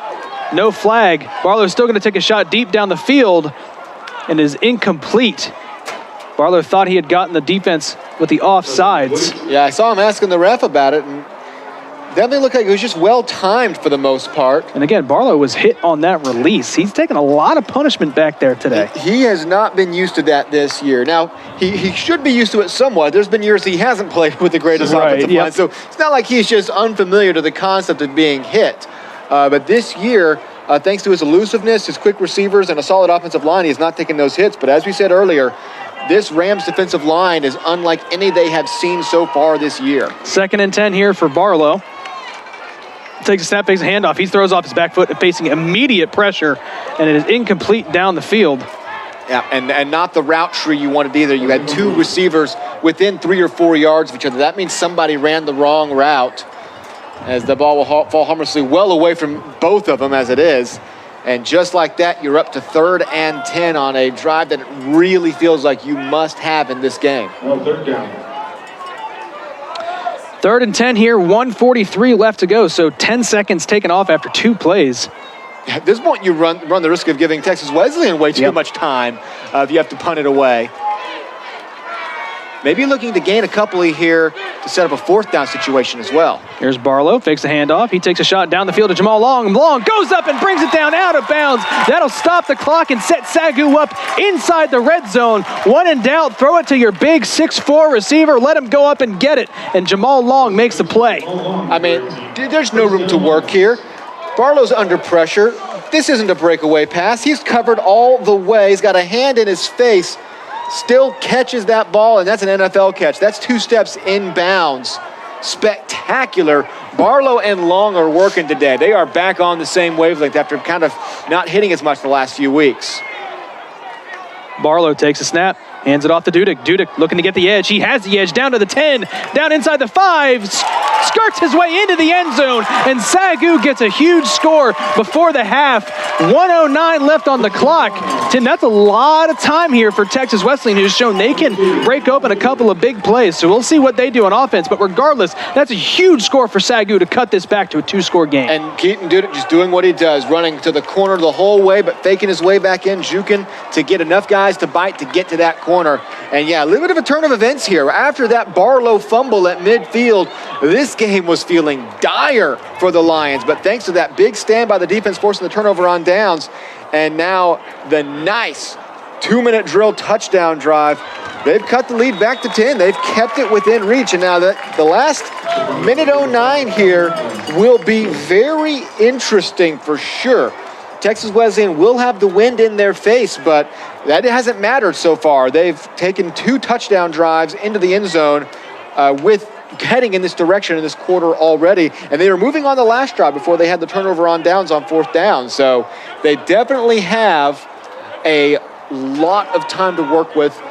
2 timeouts still on the board for them as well. So SAGU's defense can't pack it in yet, as Texas Wesleyan will look for that double dip, as we always say, that feeling of you're down 10 now, but if things go against you, you could be down 24 by the next time you get the ball in Jordan Barlow's hands, and it's almost on ice then. So this is the first part of a big stand this defense needs to make. Kieran Woodley coming out to kick off here for SAGU. Texas Wesleyan will get possession here as well as at the 3rd quarter to start the 2nd half. So we'll see if they are content going into the locker room with a 10-point lead. I don't think that's going to be the case. They've got 2 timeouts to work with in 1:09, which is a ton of time left to go here, especially with those timeouts. And at the very least, you know you've got a good quarterback who can run. Oh, he's going to bring it out of the end zone. Oh, they're in trouble here. Texas Wesleyan now gets a huge hit. Now they're down inside their own 10-yard line. Maybe a little bit of a brain lapse there. He goes off his hands into the end zone. He recovers. Could have taken a knee. Probably should have taken a knee. And instead, kind of hesitated at the 1-yard line and forgot what to do. That is absolutely from A.J. Bob. That is a mental lapse. As you see his other guy saying, stay, stay, stay. As long as you've dropped the ball in the end zone, everything's still the same. You can fall on it, you can kneel, you still get the ball to 25. But obviously, if you've touched it outside, you have to return it. He thought as soon as he did that, he had to get out of the end zone. And by the time he realized he didn't, he was at the 1. He's lucky to get to the 10, honestly. Now, this, of course, will change the algebra for the Rams completely at their own 10-yard line, I would imagine. And not only does he set his team up with bad field position here, he took a big hit by linebacker Taze Allen. But almost an unnecessary hit because he shouldn't have brought it out of the end zone. If anything, I would say again, he's very lucky he didn't get tripped up at 2 or 3. Takes their second time out of the half. Because then the Rams are in danger of taking a safety just by handing it off. Now, by the fact they use a timeout right there tells me they're more than not likely not trying to get down the field. They're just dialing up some safe plays, maybe even debating whether to just kneel down. Maybe he's asking the guys, you guys happy with 10? If not, you might hand it off up the middle a few times, see if you can break a big one. But yeah, a little of a mental lapse, the first real mental lapse we've seen from the Rams in this game.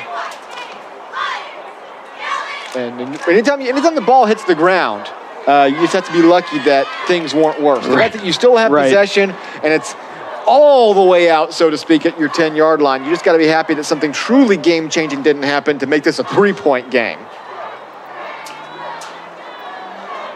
Looks like the Rams will come out with 4 wide and shotgun set. They don't look like they're going to go into the half trying to go up by 10. They may be trying to put some points on the board here. 1st and 10, here's Dale. 3 out wide to his left, 1 to his right.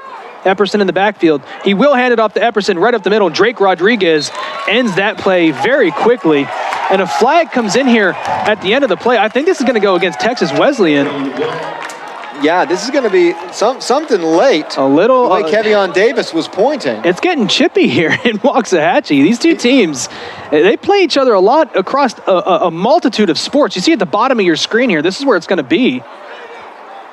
And that, and that's 2 to the punches. Face. Yep. That could be a disqualification because there was a little bit checking on both sides there, but the punches thrown to the helmet, which I have stated a dozen times, is just the dumbest thing in the world. He's wearing a helmet.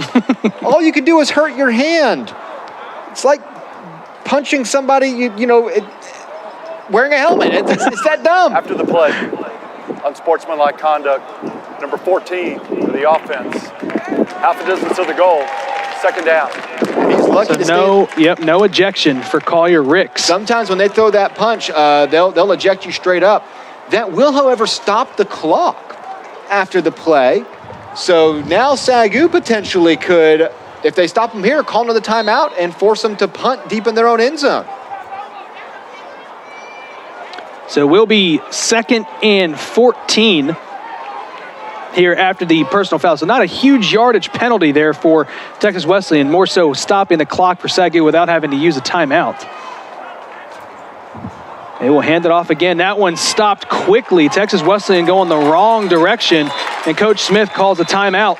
So it's going to be 3rd down here and long for Texas Wesleyan.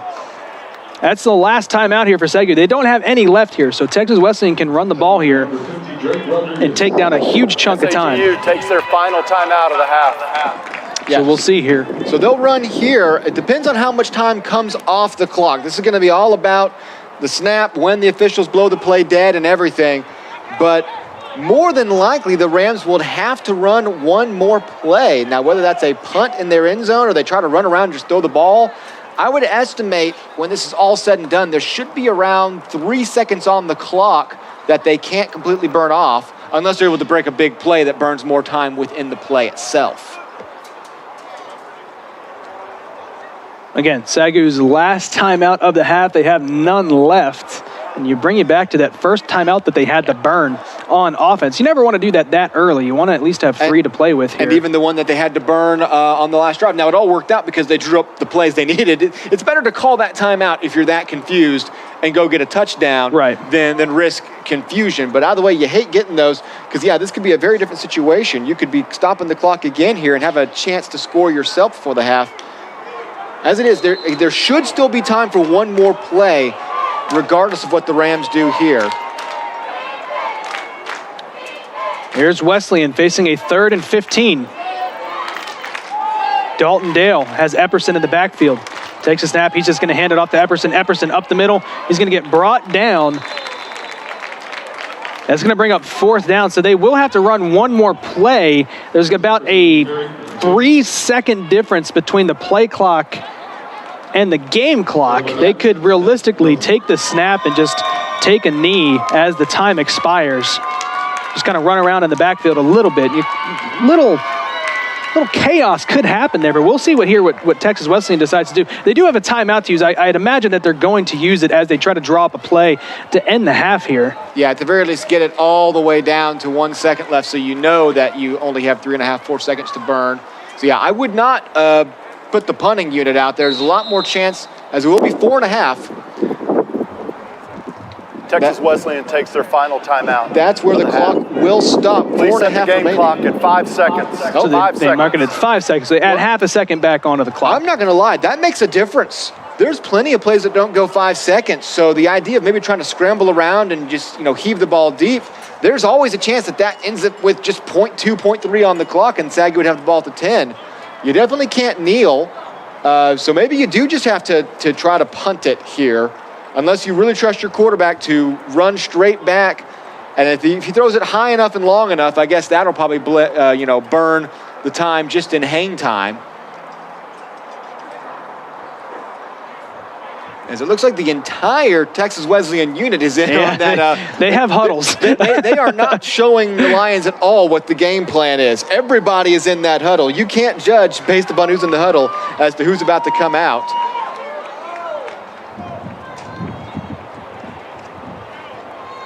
It looks like they will bring out the Texas Wesleyan offense here on 4th and 10 with 5 seconds left to go. So this will be the just run around and try to burn the remaining time off. 5 seconds shouldn't be incredibly hard to do that. I will say, but there's risks. There are risks. Absolutely, on this play. We could be in store for an exciting play here to end the half.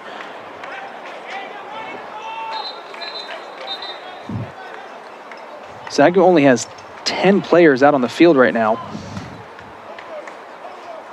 Yeah, I've counted 4 times. They've only got 10 players on the field right now. There are 10 players on the field for the Lions.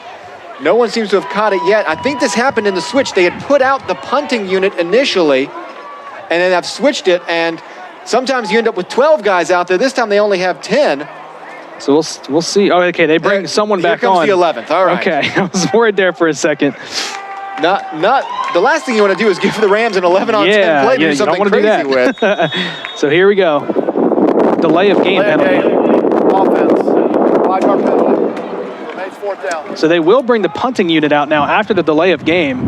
I'm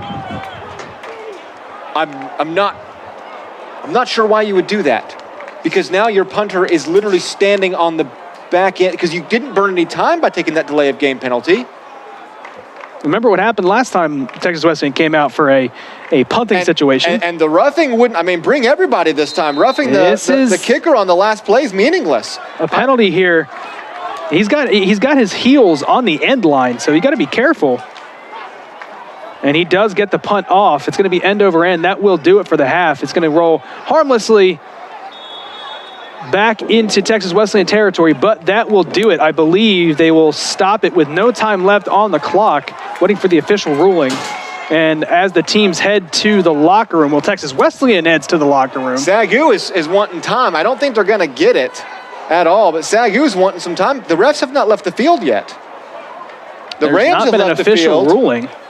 The Rams have left the field. The refs haven't, and SAGU hasn't. That's the end of the first half. And there it is. We get the official ruling. So SAGU will head to the locker room down 10. Texas Wesleyan up 24-14 here in this one here down in Waxahachie. An exciting first half. A lot of action, a lot of scoring. Texas Wesleyan not quite putting up the 56 points they put up last week against Wayland Baptist in this one. SAGU's defense putting up a better fight than Wayland Baptist did last week. But regardless, Texas Wesleyan will start with possession to start the second half. So we'll see what they draw up on offense as both teams head to the locker room. Yep, and for the Lions, you did just enough. You were in an extremely dangerous situation, down 24-7, turning the ball over. You did what you had to do to close out the first half to keep this thing competitive. You're just down 10, you come out, get a stop, start second half, and you're right back in this thing. It is going to be an interesting second half to work with. We do have a special halftime, not performance, but a halftime ceremony for you today. If you do not know, SAGU's men's basketball team went to the Final Four, the Fab Four they call it. I should say the Fab Four instead of the Final Four. I don't want to get in any trouble. The Fab Four, so they will be receiving their Fab Four rings here in a special ceremony at halftime. We will have that coverage for you, so you're going to want to stay and give that a look and respect this basketball team headed up by head coach Delton Deal, not to be confused with Texas Wesleyan quarterback Dalton Dale. I've almost said that a couple of times today because I knew I was ready for this halftime ceremony with head coach Dalton Deal, and he's not the one playing quarterback for Texas Wesleyan, so I've had to try to think about that a couple of times today. But we're going to send you live down to the field for this special halftime ceremony with the SAGU men's basketball team receiving their Fab Four rings live right here on the SAGU Sports Network. Individuals, coaches, and players created a basketball legacy that involves success on the court and success in life. SAGU Athletics thanks all basketball alumni for your commitment to the SAGU men's basketball program and the legacy that you left for current and future players.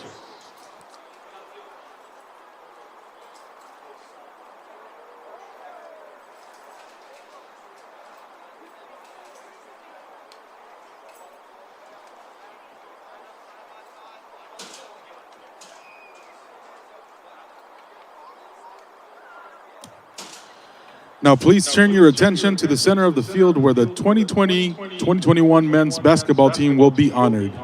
The SAGU men's basketball team won the Sooner Athletic Conference Championship and reached the Fab Four of the NAIA National Tournament in the 2020-21 season. With all the challenges that last season produced, this team overcame adversity, came together, and made a historic run. The team finished with a 13-3 overall record. To commemorate these accomplishments, we would like to honor the 2020-21 SAGU men's basketball team with Sooner Athletic Conference Championship and Fab Four rings. The SAGU men's basketball team would like to thank Terry Thomas and IV Solutions for the generous donation and support for these championship rings. To present these rings will be SAGU Athletic Director Dr. Jesse Godding.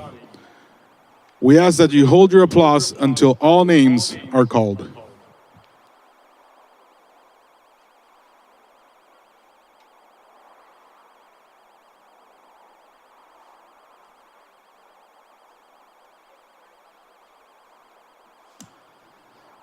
Assistant Athletic Trainer Danielle Leonard.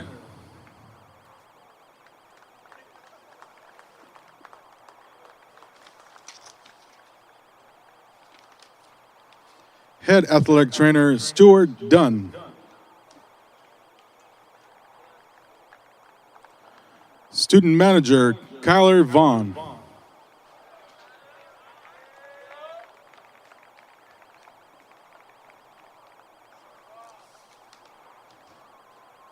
Howard Turner.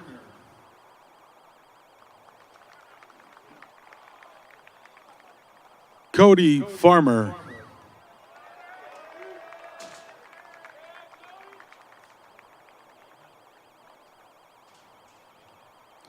Caleb Hewley.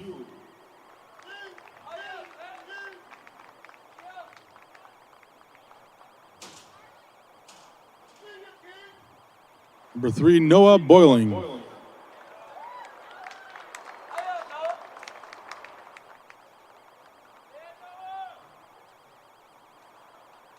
Number 4, Jacob Rainey.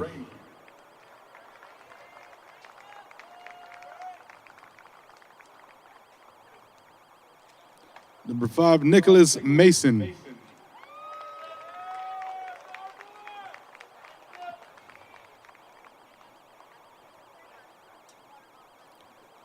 Number 10, Joshua Kashila.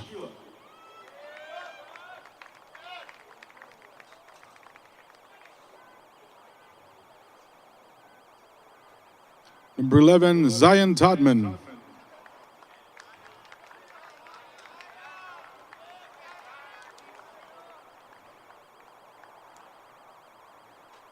Number 12, Alaric Hall.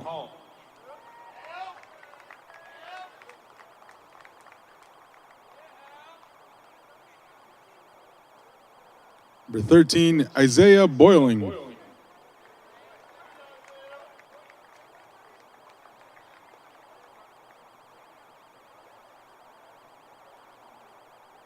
Number 14, Nathan Bailey.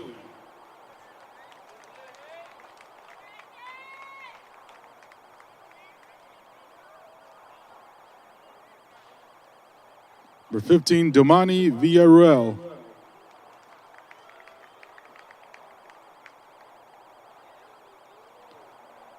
Number 21, Byron Searles.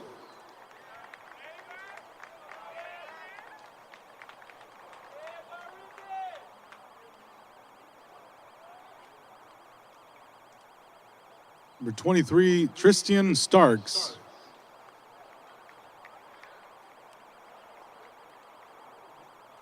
Number 24, Joel Polius.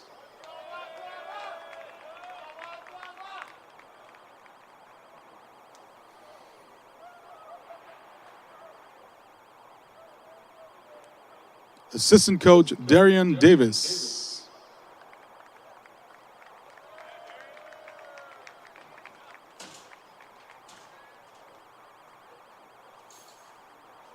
Assistant coach, Emmanuel Adoy.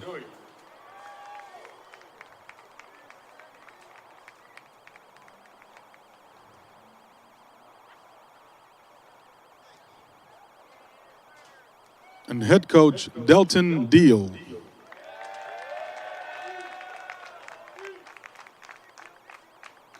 Congratulations to the 2020-21 men's basketball team on their Sooner Athletic Conference Championship and Fab 4 run in the NAIA National Tournament. We look forward to supporting you during the 2021-22 season. Go Lions!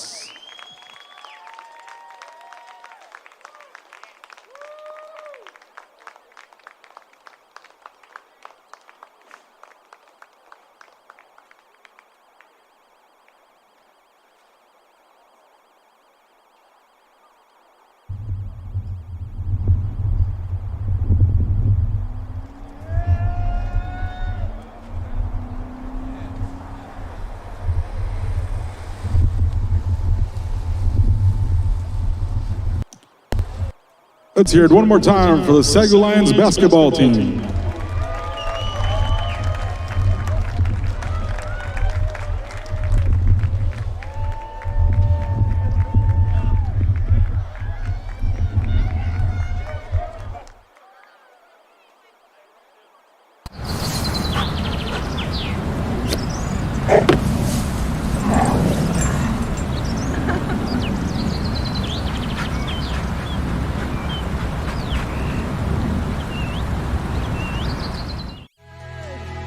At AGCU, we are committed to forging relationships centered around faith and finance. Our purpose is to provide financial solutions to help you succeed while we tithe 10% of our annual earnings to ministry and community organizations. Your mercy's never ending, your kindness never fading. Jesus, you're always with me. You're always with me.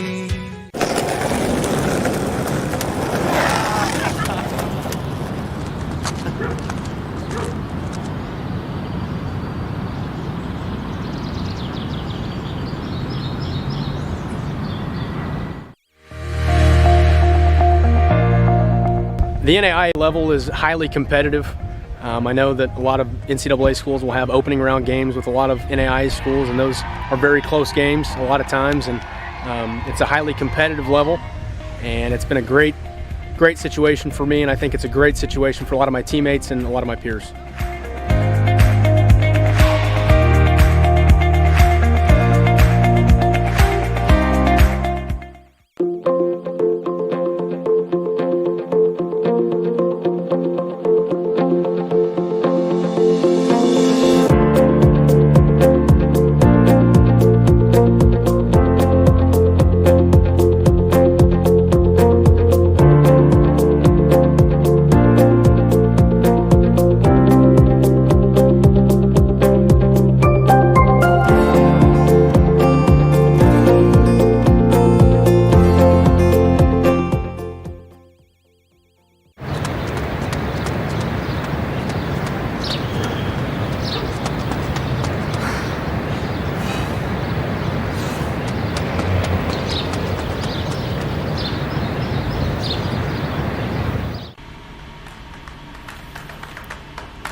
AGCU, we are committed to forging relationships centered around faith and finance. Our purpose is to provide financial solutions to help you succeed while we tithe 10% of our annual earnings to ministry and community organizations. Your mercy's never ending, your kindness never fading. Jesus, you're always with me.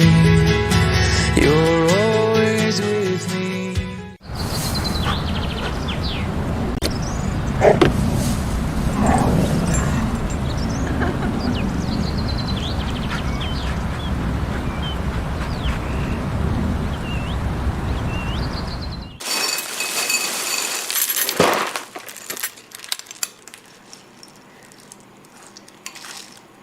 Honey, have you applied to that school yet?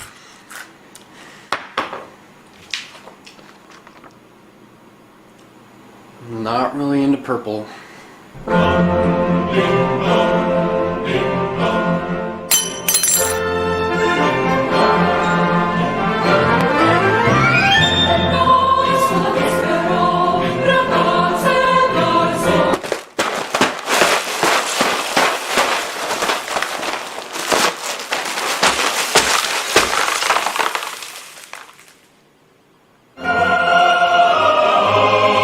SAGU. Never say no to a lion. At Southwestern, we endeavor to offer more than the average college curriculum, producing men and women whose lives are pleasing to God, and that's worth everything.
Where online makes really good sense is when you're kind of not the typical, I just graduated from high school and I want to have a college experience. I chose distance education because I was busy. I mean, I knew that our lives were kind of all over the place, everything that we were doing, and I wanted something that was flexible. My degree at SAGU allowed me to still be a mom and an educator and get my degree online. I was able to tuck my kids into bed and get everything that I needed to get done, and while laundry was going, I was studying. If you have any questions, certainly give me a call, shoot me an email, and I'll be glad to help any way I can. We have an asynchronous program, so videos are going, students are accessing the course on their own schedule, which is a convenience of online education. So the online provides the way to get the academic credit that you need to advance your career path, advance your learning and your skills. Well, a lot of what we were doing with our resident assistants was preparing them to teach their halls. And then, of course, I'd have the opportunity to teach as well. So I was training, but then I was also teaching the whole dorm. And so I found that a lot of the tools that I was getting from my classes was really helping me to prepare my RAs and to prepare myself to minister to our students. My master's degree in education at SAGU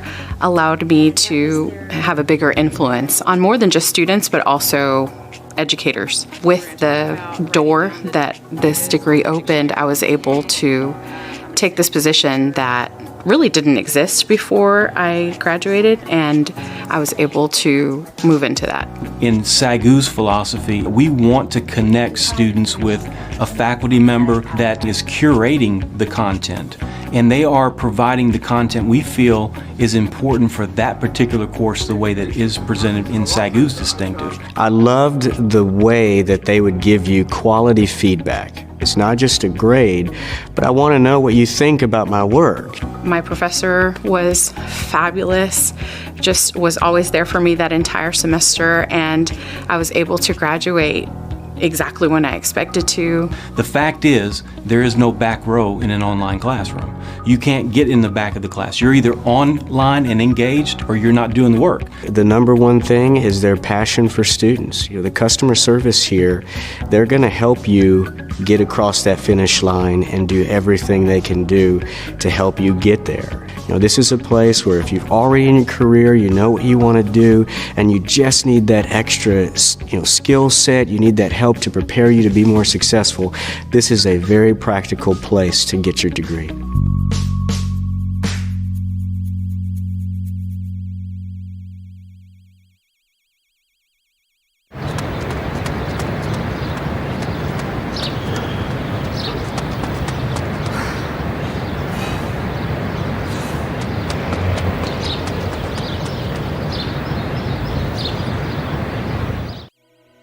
What we're looking for as students in the church leadership program and any of our vocational ministry programs is somebody who has a passion for Christ, a passion for people, somebody who has an element of seriousness, but they'll be transparent and be people of integrity. I'm looking for students that are going to invest their lives in the life of a student that says, I know how tough adolescence can be. This degree is tailor-made for that unique life, trying to help individuals really learn all that goes into the unique realities of church leadership. What we've done is make this degree a great combination. They're able to pick and choose various ministry classes and really get a wide range, a well-rounded view of church life. It's like build your own degree if you feel the desire or the calling. We're equipping students that if in 10 years they say, well, God's moving me out of youth ministry, out of children's ministry, well, they can become some other type of associate. They can go into pastoral ministry.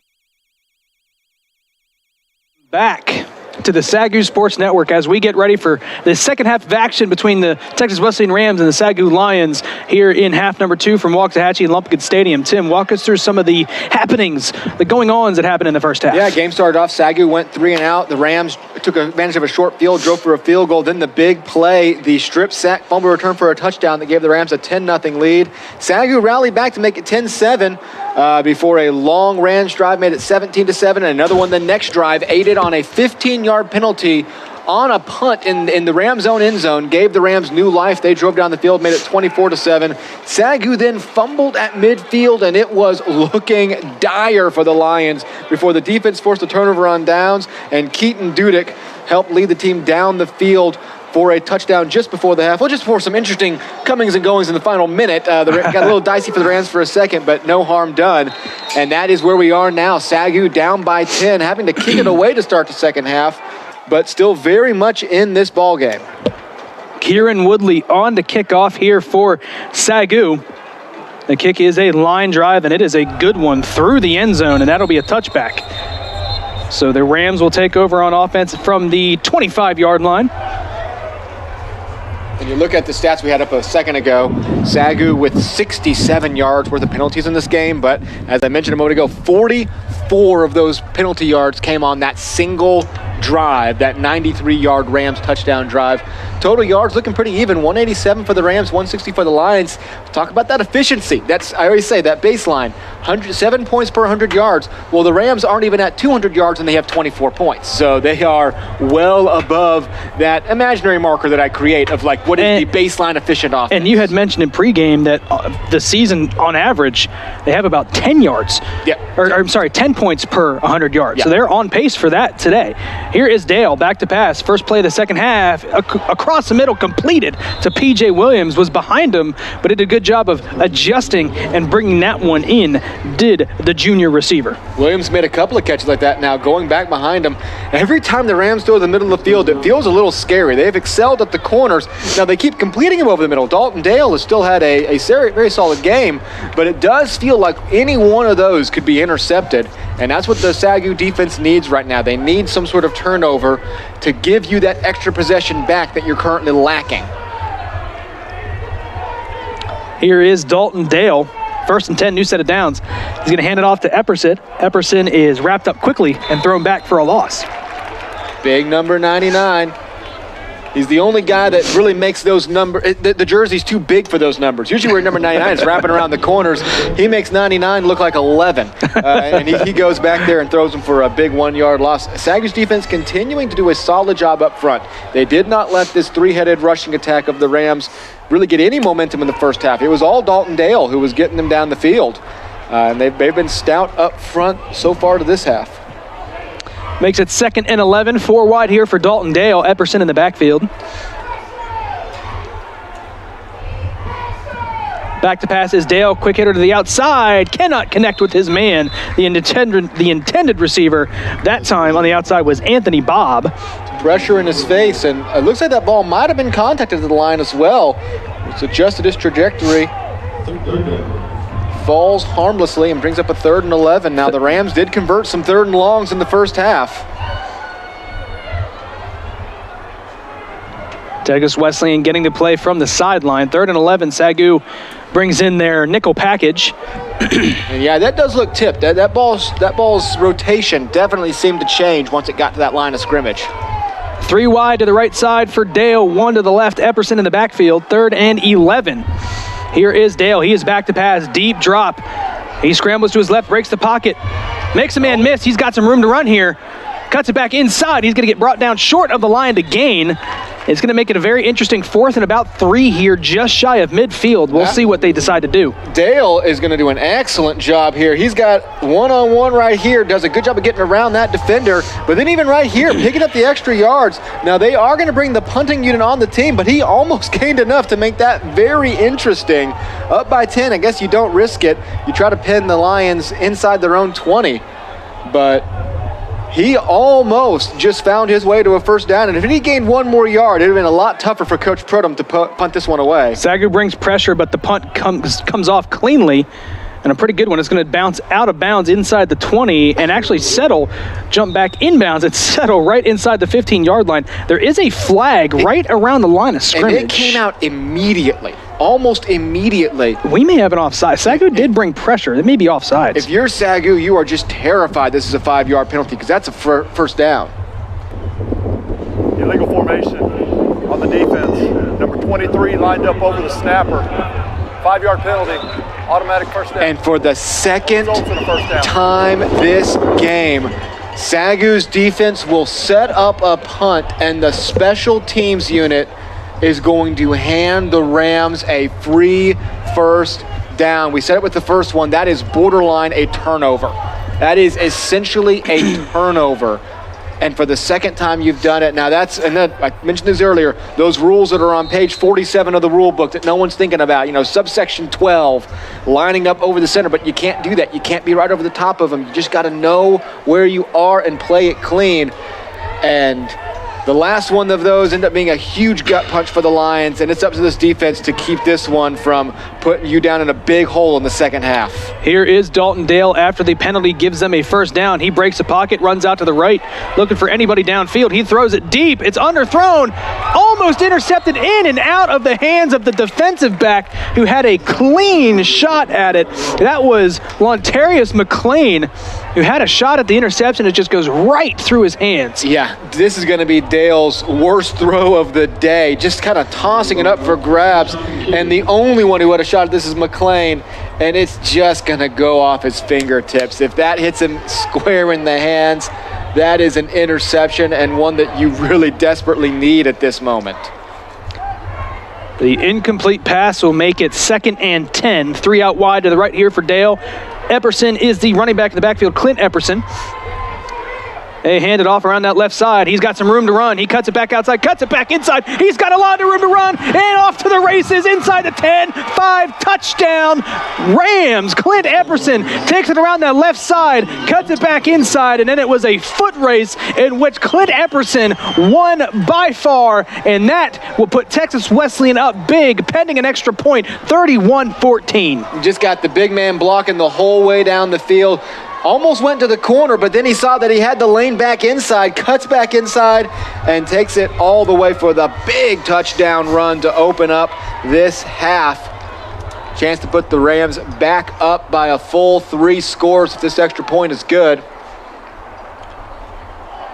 Low snap, the hold is down, the kick is up, and it is good. And that will put Texas Wesleyan up 31-14, aided by an illegal formation penalty against SAGU. And there you see 9 penalties for 73 yards, and that was a big one. As SAGU had gotten off the field, the defense did their job, the punting unit comes out, and they just line up over the center and give Texas Wesleyan a free first down, and they capitalize and go down and put 6 on the board. And I mentioned earlier, I mentioned this after the first fumble. Now you're down 1 game-changing play. You need to get another one on your own end. Well, then you got the 15-yard penalty on a punt to just totally alter the first half. Then you were able to just scrap your way back in by playing some good football, and now you have a 3rd game-changing play. I mean, they're not going to go in the stat sheets as this, but those are turnovers. When you have the ball in your hand and something totally unrelated to the play. This is not a holding call that sprung a running back. This is not a pass interference call that kept the receiver from getting to the ball. This is hitting the kicker after the ball is clearly out, and this is just a procedural penalty on the front of the line. Talk about that run from Dalton Dale now, picking up those 8 yards. That's what got you the first down, because you got those 5. If you brought them down short, they probably declined that penalty. Right, exactly. Yep, absolutely. The kickoff is bobbled, and now it's picked up. Here is Jalen Moss. Moss cuts it upfield. Oh, exciting. Had a hole there for a second. A flag comes in very late towards the end of that play. And sometimes these drops can throw the kicking team off because they'll over-pursue trying to get to that ball and give you the lane. He almost had that. Moss almost had that for a second. As it is, anytime a flag comes out, you have to assume it's more than likely going to go against the receiving team, and probably back SAGU up inside their own 10-yard line. Waiting for the official call. Here it comes from our white hat. Personal foul, illegal blindside block, number 9 of the return team. Half the distance of the goal, first down. And that is a personal foul. It is half the distance of the goal, so not a terrible as far as yardage goes penalty. But that is a tough one, because as a receiver and as a blocker, which Zachary Johnson is, you see those opportunities. You get killed across the middle of the field a lot as a receiver, and when you see the chance to give it back, you take it, and you just can't do that. The blindside block is a play that has been removed from pretty much every level of play. You just can't do that. You got to kind of keep your clear head and not take those shots. Back in the day, you go, hey, keep your head on a swivel. That's on you. And nowadays, it's like, no, we're going to protect you. Yep. And here is Dudek on the first play here for SAGU of the second half. Takes the carry up for 4 yards. It's going to make it 2nd and 6. And SAGU now, they're back in the situation they were before the half. They're down 17, and they need points. They have to have some points on this drive. And anytime you start inside your own 10, that just makes it that much tougher. This team has proven twice this year they can get back into games in the second half. They were unable to close and get the wins in those games, but they have gotten back. Can they do it here a 3rd time? Here's Barlow. He's going to hand it off again to Dudek. Dudek has a hole, lowers the shoulder, falls forward for enough for the first down. So Keaton Dudek moves the chains. SAGU has got their first down here of the second half. Dudek has really taken over still. The Lions are not leaning away from him, even down 17. They know how much of a threat he is. He's the threat. He is the threat on this offense.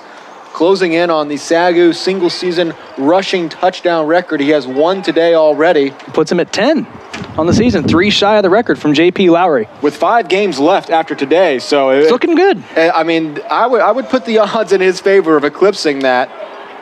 And they're not leaning away from him now, even down 17, and that's just because he is that much of a powerful offensive threat on the ground. Barlow hands it off to Dudek. Dudek tries to shrug off a defender, but reaches the ball forward, picks up another yard after that tackle. That'll make it 2nd and 5. Just keep on peeling off these chunks of 5. You'll keep moving down the field, and like I said, right now it's all about getting this back to 2 scores. Go down and get a score. You know your defense can get stops. They've made stops in this game. They've just had 2 of them erased. 2nd and 5 here for SAGU. Every play so far here in the second half has gone to Keaton Dudek. And this one will be to Barlow. Barlow flips it out to Zachary Johnson. Johnson trying to get that edge. He does get the edge and picks up just about 3 yards. It makes it 3rd and short here, 3rd and 2 to be exact. Yeah, as Barlow was pursued and wrapped up by Adrian Johnson, got it out just in time, or else he was about to suffer his 3rd sack of the game. Well, in that situation, it would have been just a tackle for a loss. But anytime you don't want your quarterback taking unnecessary shots, but he gets the ball out just in time to Zachary Johnson. This has definitely been a new experience so far this season for Barlow. Has not been hit a lot and has been hit quite a few times. Hands it off to Dudek. Dudek runs into the pile, and he's going to get brought down for a loss of about a half a yard. They may give him the line of scrimmage, but that could be...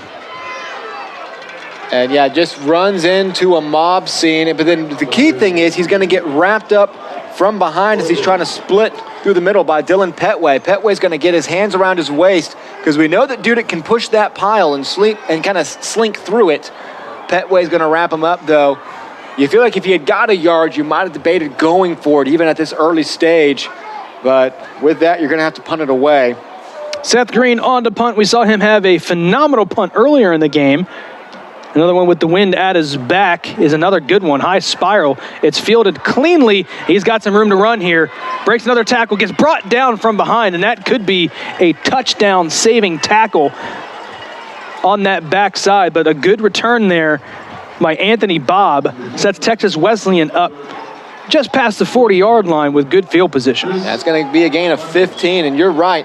If he gets to this corner, it's at least going to be a foot race. I mean, there might have been enough guys to crash. At the very least, he's getting into SAGU territory.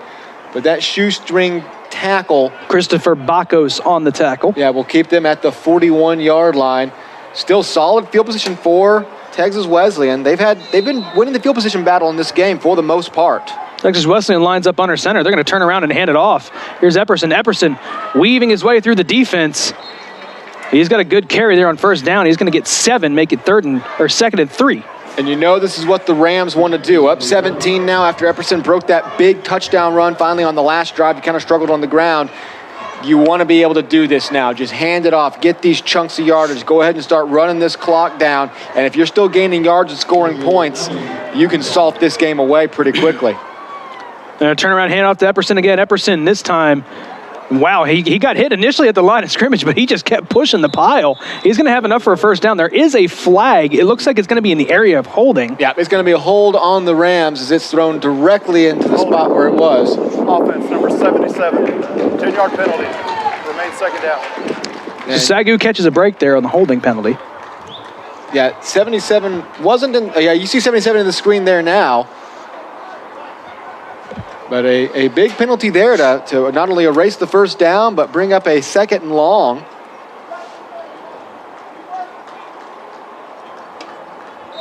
And SAGU can not afford to go any further down. 17 is about all you can manage at this point in the game.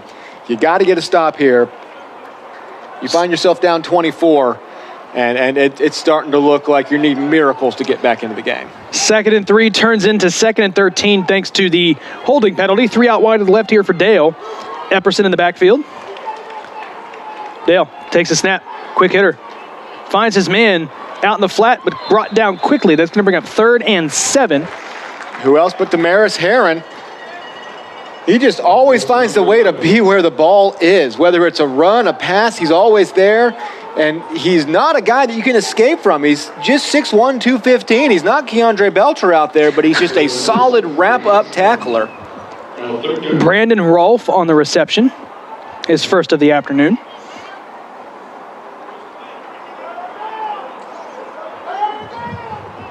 Another big third down here for the Lions defense. They've made some stands that have been erased. Can they get another one and get the ball back? 3rd and 7, back to pass is Dale. He steps up, breaks pocket out to his left. Dancing out there with the defensive lineman. Looks like Keandre Belcher had him in space, and smartly throwing the ball away is Dalton Dale. You're not going to win many battles out there with a man like that, especially when he gets that close to you. That'll be a 4th down, no flags on the field, so SAGU will. And it's actually going to be, it is going to be Keandre Belcher. And look at his feet here. Look at that footwork from the big man. 300 pounds and footwork is not fair. Yeah, I mean, typically when the quarterback gets the brakes on that, he's going to think, okay, this big guy's going to get by me. I'm able to sneak around and pick up some yards on the ground.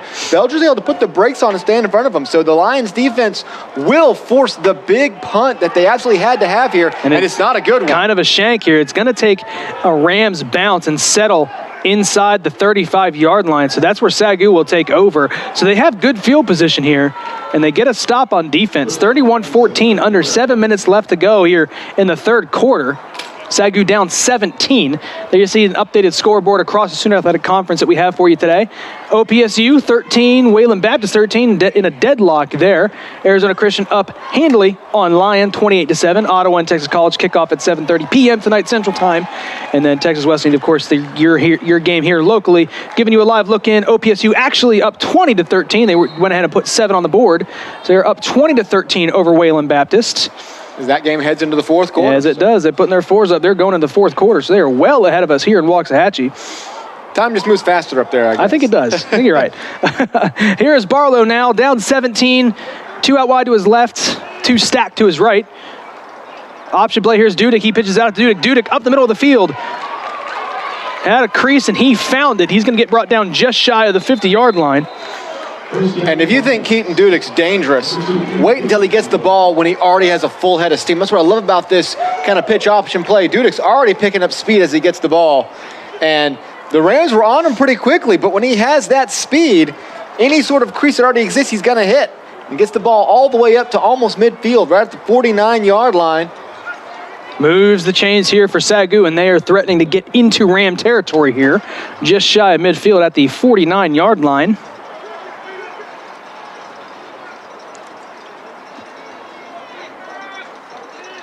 Here is Barlow. He takes a snap, fakes a pitch to Dudek, but he gets wrapped up and brought down hard in the backfield.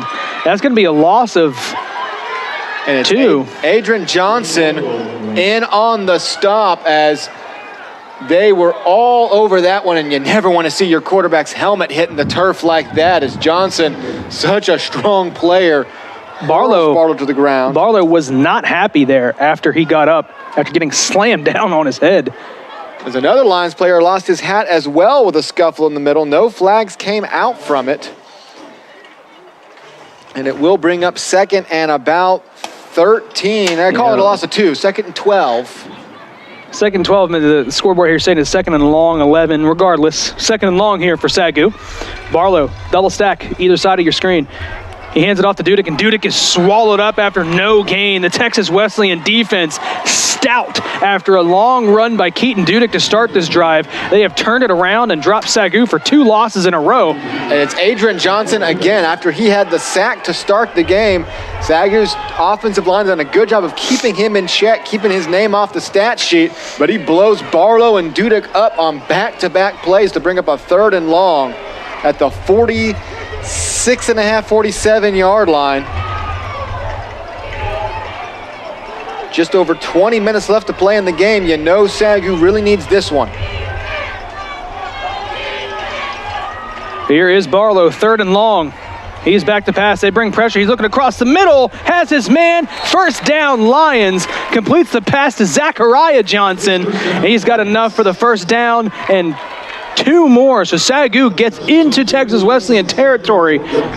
Barlow throws it where the defender can't get it. Johnson plants his back into him, almost having to post the guy out on a crossing pattern. It's one thing to do that on a fade route. When you have to turn your back and essentially force the defender out by blocking him out right there, that is challenging, as these Rams DBs are not giving up anything. They hand it off to Keaton Dudek, and he has a short gain there on 1st down. They're going to give him a 1.5 yards, make it 2nd and about 8. The last 3 running plays have not gone for much for SAGU after they had really been starting to click on this drive. They were, last drive and this drive, they were picking up some nice chunks. The Rams defensive line is really starting to hold its own now. It's going to be incumbent on Barlow to make some things happen through the air as he did on that 3rd and long. Barlow comes out with 4 wide, 2 on either side. Dudek in the backfield, sends Dudek in motion to the flat. Barlow back to pass. He's going to scramble to his left, throw it across his body to the sideline. That finds nobody. Incomplete. That's going to bring up 3rd and 8. Another 3rd down opportunity here for the SAGU offense. And I think this is a play they want to go to Dudek. They put Dudek in motion on that swing pattern, but the Rams were so quick, the linebacker immediately shifted over to blanket Dudek, and Dudek was pointing him out after the plays. You'll see he's in motion there, but immediately the Rams were already over him, sniffed that out, came around the right side. I think that's what the play was, because it's that crash on the right side where you let the defensive line in, lob the ball over him and hope there's room to run. The Rams were all over it, so Barlow had to roll out to his left, and there was just nothing there. 3rd and 8, Barlow, 3 to his left, sends Dudek in motion to his right. He's back to pass. Clean pocket, he lets it go deep down the field, looking for Jamal Long, and it's overthrown. Wind at his back maybe played a factor into that one. It was just 4 or 5 yards past his intended receiver, Jamal Long, and that'll bring up 4th down, and the punting unit comes back out onto the field. Or is that Kieran Woodley? That is Kieran Woodley. Seth Green, I believe, is coming out to hold. Wow, okay. SAGU's they have the wind at their back, and they are going to try a 54-yarder. I believe we saw Kieran Woodley hit a 51-yarder earlier this year. He's got the wind at his back. He's got the leg strength to hit this. He's looking to make it a 31-17 ball game. Snap, hold, the kick is down, and he slips and loses his footing. And it ends up being a line drive kick well short of the goalpost. So Kieran Woodley comes out. He tried to put everything he had into that one, and I think in doing so, that left foot, when it planted, just kind of went out from underneath him and resulted in a low line drive kick. So SAGU comes away with no points. Yeah, that's what happens when you're having to wind up for the home run ball into the second deck. You just have to put everything into it. That plant leg did him no favors there. And so a drive that had some solid potential kind of peters out, and the long field goal attempt is shanked, giving the ball back to the Rams with 3:35 to play in the quarter. They've scored 1 touchdown in this quarter. Look at the stats here. Clint Epperson now with 82 yards rushing and a touchdown with that 1 long touchdown run as well. Dalton Dale, 143 yards passing and a touchdown. He's had plenty of incompletions, but he's thrown the completions that mattered. Hand off here to his running back entering the game. This one is Ty Williams. Gets about 4 yards there on 1st down. And at this point, it's just fresh legs. As you wear down in this game, when you have 3 running backs that you can rely on to pick up solid yards, you just keep bringing out new ones each time. Give a guy a break, get him back in on the next drive. You have guys you trust. They're fresh. They're going up against a tired defense that's been on the field for a while now. That's a very dangerous combination, especially when you're already up 17. They turn around and hand off to Williams. Williams throws a stiff arm, but he's brought down quickly. That time, they'll give him a gain of 1. It's going to make it 3rd and 6. And with the SAGU player getting tackled to the ground, trying to catch the number. I think it was his arm, I couldn't even see the number. It's number 45, Brendan Bonilla, who is actually the one to essentially just grab a hold of the jersey. Actually, 46, Joseph Chavez was the one who got 46. tackled. 46, yeah. He's getting tackled to the ground and just with one hand gets a hold of the jersey and brings him down to prevent any extra yardage. Now it's 3rd and 6. Dalton Dale fakes the handoff, play action, he's back to pass, lets it go, incomplete, but a flag comes in, multiple flags come in on the coverage. They're gonna get pass interference here against SAGU. That one's gonna go against Keshawn Kelly, who is in coverage. Just gonna be a regular old crossing route here. And definitely won't see it from that angle, but it certainly looked that he just kind of got his hands in there and interfered with the route, held the receiver up. This will probably give you a little bit of vantage point, at least for the end of the play. Pass interference. Defense number 2. Ball will be placed in the spot of the foul. Automatic first down. And there was certainly nothing at the end there, so it was really more towards the beginning, which would have put it realistically more in the realm of illegal contact or defensive holding. Since it's just a spot foul, the yardage won't make too huge a difference in that situation, because I didn't see a whole lot of contact once the ball was actually in the air. Definitely some contact over the middle. Either way, it's a fresh set of downs, something that the Rams have gotten used to in this game, getting fresh sets of downs on 3rd and 4th down. They will hand it off to Williams. Williams makes a man miss, and he falls forward enough for the first down. He's right at the marker, and they will give it to him. So Ty Williams moves the chains here for the Rams, and more importantly, to keep that clock moving, as that clock is not SAGU's friend right now. Texas Wesleyan firmly in control. Absolutely not, especially with this rushing attack now really starting to find its footing. It struggled in the first half. I wouldn't say it just didn't, ever succeed. It was that the Lions were holding up tight up front. But in this second half, the Rams have really started to exert their dominance that they can show on the ground. Turn around and hand off to Williams. Williams cuts back, throws a stiff arm. That's a really good move by Ty Williams. He gets brought down by Damaris Herron, who had a hold of his jersey, but that is a really, really good job by Ty Williams to have the vision to cut back against the grain. I mean, just staying on your feet when you slam the brakes on that hard and get to that edge is so impressive. And Herron has to hang on for dear life to prevent that from being a first down. Makes it 2nd and 2. That's why he used to wear the tearaway jerseys back in the 80s. Got to bring those back. You try to grab the back, just rips right off. You go for a touchdown. That was Deion Sanders and Michael Irvin's reason for success back in college. They make it 2nd and 2 here. They're going to hand it off. There is Caesar. Caesar gets wrapped down, spun around, but he's going to have enough for a first down. I'm sorry, that is Nick David West. Correction on the carry. One of the lawyers. Like I said, one of the lawyers, you're right. This is the law office, so just call him one of the lawyers.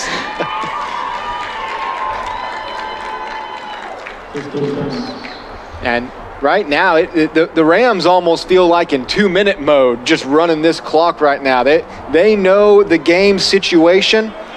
They know they only have to run one more play in the 3rd quarter, and then they get the wind at their back for the rest of the game. 1st and 10. Dale lines up under center. He's going to turn around and hand it off. Here's Ty Williams. Williams lowers the shoulder. He falls forward for a short gain there.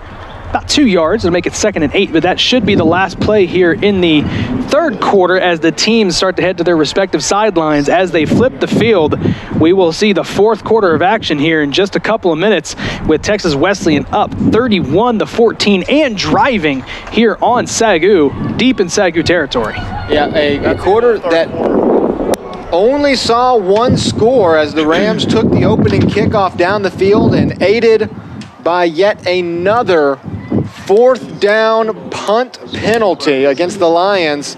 They finished it right off with the Epperson touchdown, up by 17. And as you said, they are driving on the verge of really kind of starting to put this game away if they were to get a touchdown here. Hold them to a field goal. It's still a 3-possession game, and you have to move quick. But as the wind picks up, it will be firmly in SAGU's face. Everything's kind of in SAGU's face right now. Everything's blowing against the Lions at the moment as we again look in on OPSU versus Wayland. Here's OPSU has the ball with over halfway through in the 4th quarter. And yeah, there was like 3 minutes left in our 3rd quarter when we looked in last time. And they burned 7 minutes in the 4th quarter. Time moves faster. But see, I've driven through that part of Texas and Oklahoma and everything. Time moves slower. Hey, you're on a treadmill the whole time you're up there. You never get through it. So yeah, I'm amazed by how quick that game is moving. As we again look at the standings right here, we know Texas Wesleyan knows the ramifications of this one. A win would keep them alive in the Sooner Athletic Conference chase. They'd be relying on somebody else to take care of Ottawa, Arizona, as the Spirit have already defeated the Rams this year. But perhaps that's something that Langston can handle for them and lead to that potential three-way tie if they win out. It's not over yet. We do a lot of, like we said, we do a lot of talking about Ottawa of Arizona. They are not the conference champions yet. Not at this point. They're well on their way. Yeah. But there are some things that potentially could happen here late in the season. It's going to be an exciting finish as we are ready for the fourth quarter here between the Rams and the Lions. The wind now at the back of the Rams. 2nd and 8. They're going to turn around and hand it off to Williams. Ty Williams lowers his shoulder. A flag comes in. Looks like it could be in the area of holding, so it could push back. Area of Texas holding, Wesleyan. but it came from the back judge, in the secondary. So he's usually going to be watching the Lions closer than the Rams. So they will discuss what this is. Sometimes you can get that rare defensive holding where you peel a guy off of the offensive line. Personal foul, face mask, number 55. Half the distance to the goal, automatic first down. Noah Gibson gets nabbed for the face mask, so it's going to be an automatic first down, and it's going to move the chains and move Texas Wesleyan inside the red zone here of SAGU. As Gibson was pleading his innocence, and that was not the closest angle to see. Gibson was in on the tackle. I did not see Gibson's arm even near the face mask. Maybe there's another angle that showed something a little bit clearer, but I certainly did not see a face mask on that initial replay as the Rams moved to just outside a goal-to-go situation. Dale turns around and hands it off to Ty Williams. Ty Williams looking for the edge. Stutter step. He's going to get brought down hard on the outside. A flag does come flying in on the backside of that play. This one looks to be in the area of holding. Yeah, thrown in the backfield, that would almost always be holding, which would be a nice break for the SAGU defense. Push them back outside the 20.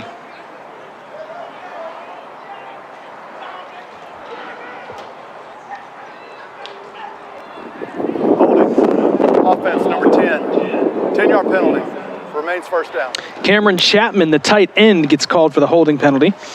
And it erases a really nice tackle made by Keandre Belcher, coming in with some speed to lay out the running back, but of course he'll accept that one. 1st and 20 now. Long down situations have not been too much of an obstacle for the Rams in this game. They have found ways to convert them repeatedly. And they've got 3 full downs. They can still get the first down to the 1-yard line if they need it.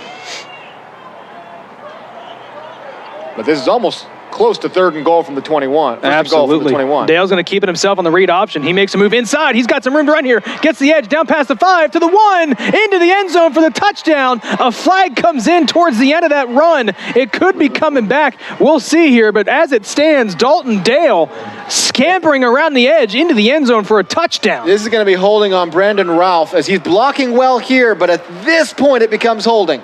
Right there, it becomes holding. Now, if it's a spot foul, it won't set the Rams back too much. It'll still be a gain of 10 or so. But he's doing such a good job blocking downfield. It's not until he actually starts to swing that it becomes holding at around the 2-yard line. Holding. Offense, number 11. 10-yard penalty from the spot of the foul.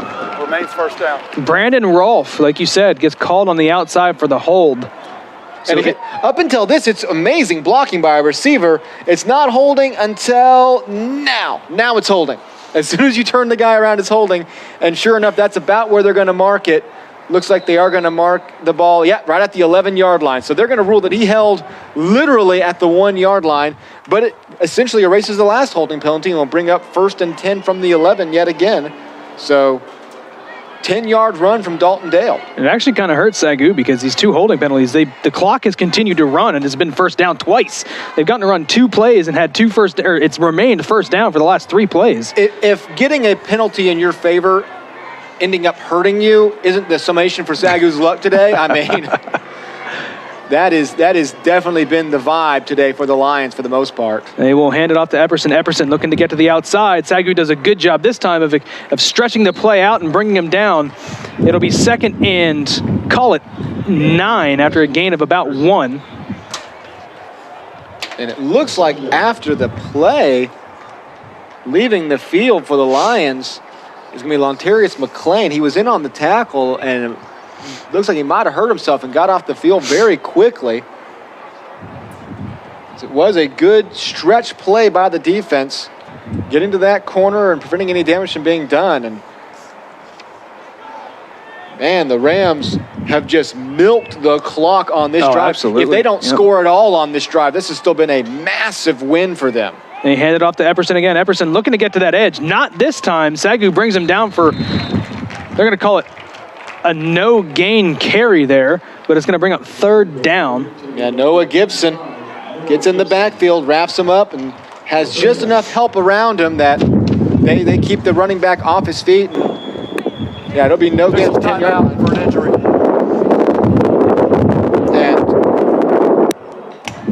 And injured Lion down on the field at the 11-yard line. And it is Noah Gibson. It's Gibson who made the tackle. He'll get up on his own power. That's a good sign. He gets up, no help. He's going to walk off the field. He will have to come off the field for a play, as they did stop play.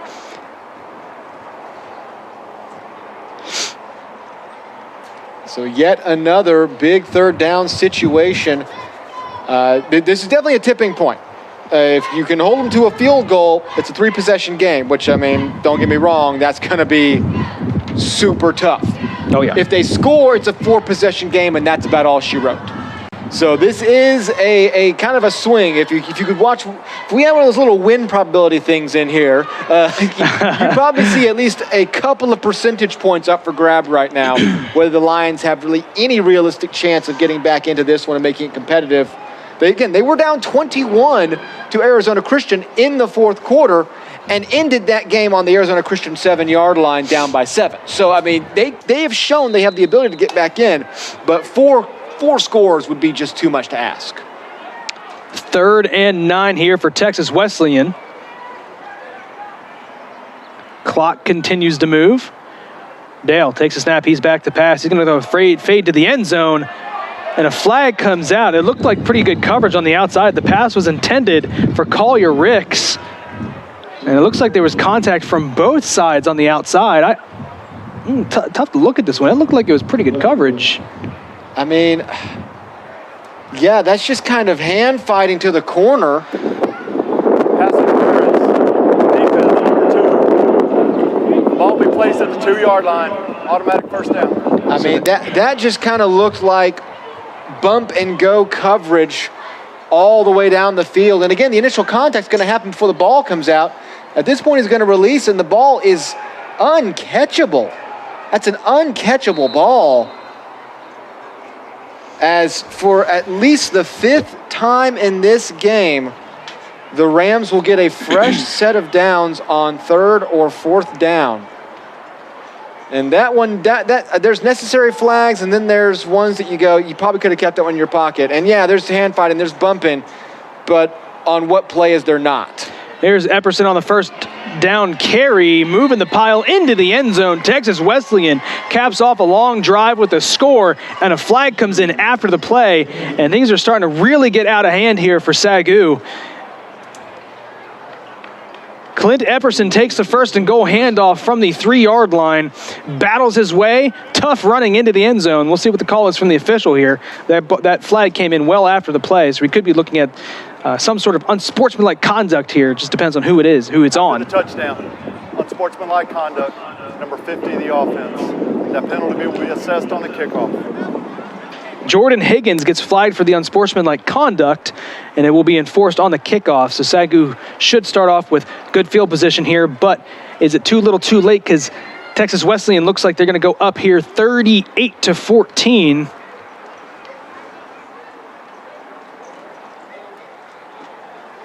Pending this extra point.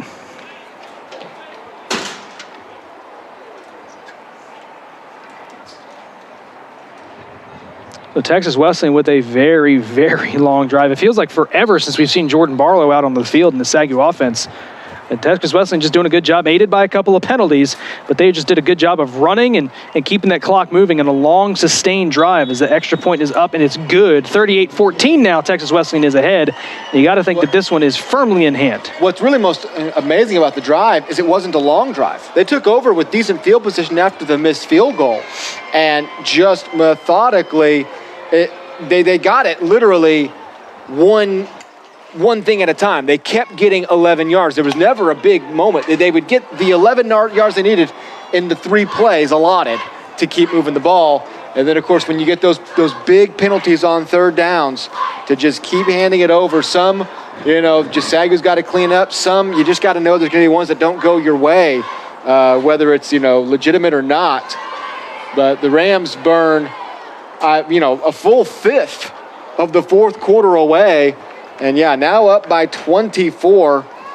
Seem to have this game safely in control. Look at the penalties. 13 penalties for 112 yards for SAGU. You're not going to win many games with that many penalties and that kind of yardage. Now, the Rams have 8 for 74 of their own. That's not exactly sterling, but it's when they happen. It's all about when penalties happen. Situational, yep. And, that's 15 yards right there.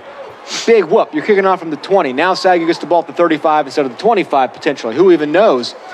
Those other penalties for SAGU have just happened at the most devastating moments you could script repeatedly. And the Rams have taken advantage of all of them, literally all of them, to convert them into points. The kickoff from the 20-yard line is fielded at the 10 by Adrian Rowell. He's going to look for a hole here, and he's going to get brought down just shy of the 30, so decent field position here for SAGU.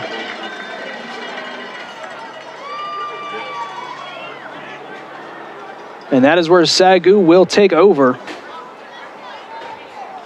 And they'll have to move in quick on this drive. We say it's a 4-possession game. Theoretically, it's a 3-possession, 2-point conversion game. That's a couple of steps ahead of where we are right now. Nonetheless, SAGU is going to have to come out with some fire at their tails, just be moving, trying some deep patterns. They're coming out with 4 wide to start, so definitely showing that they're going to try to pass this ball. Even though Dudek's been so solid, you don't have time to run now. You have to take the ball out of his hands. You can still get into his hands on passing routes, but this has got to be through the air.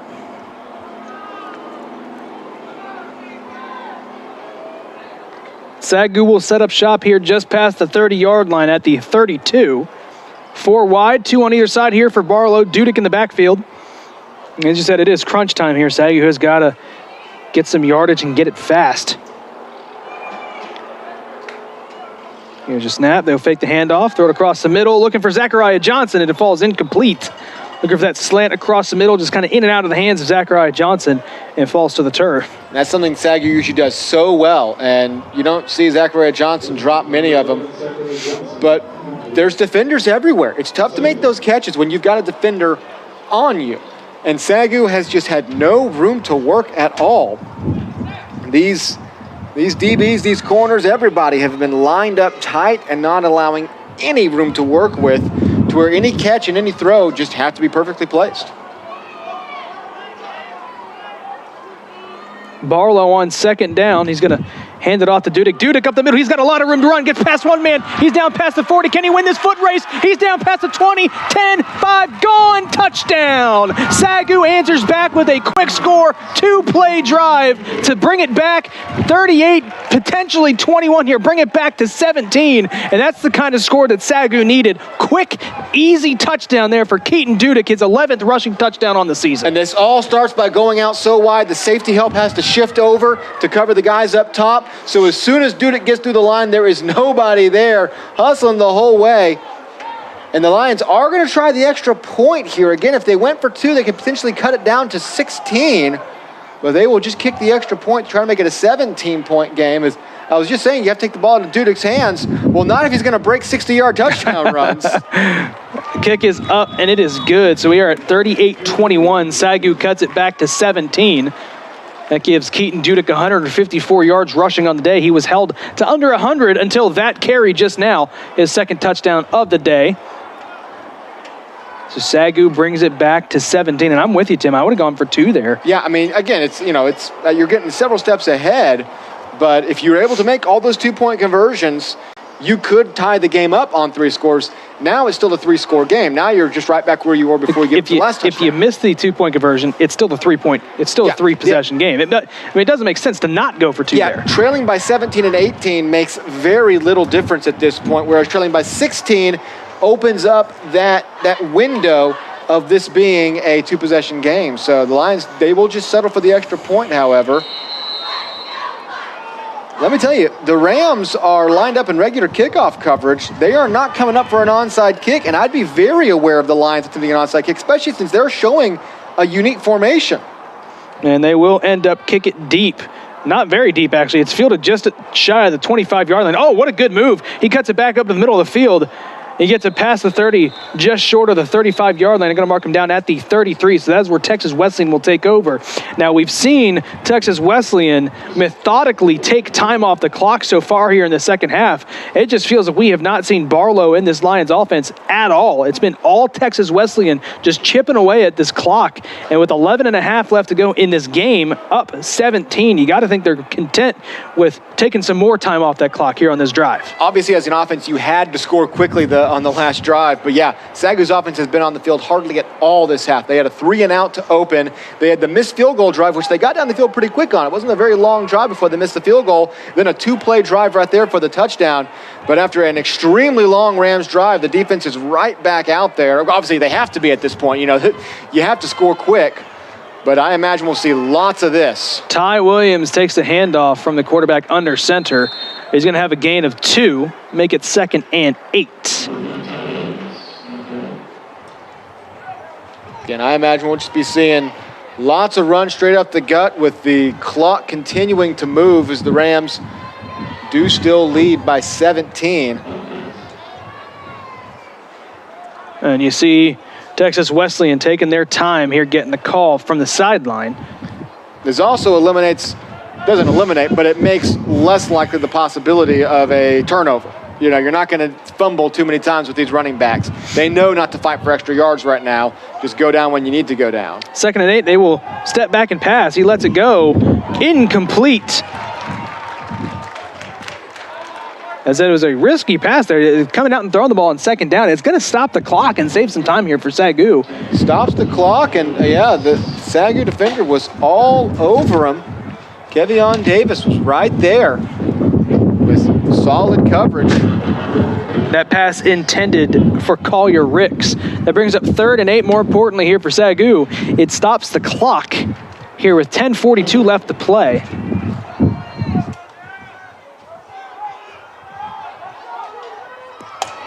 Third and 8. We'll see what Texas Wesleyan decides to do here on 3rd down. We've seen them line up the pass, and indeed they will. Here's Deal. He steps up in the pocket, evades a sack.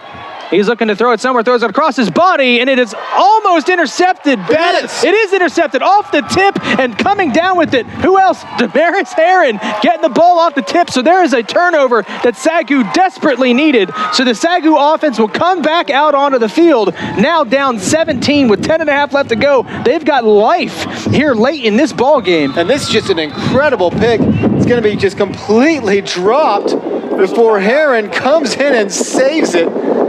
And heard after the play is Isaac Gowdy. Gowdy's the one who had it bounce right off his chest, and it looked like SAGU had dropped a golden opportunity to get solid field position off of a big takeaway on 3rd down.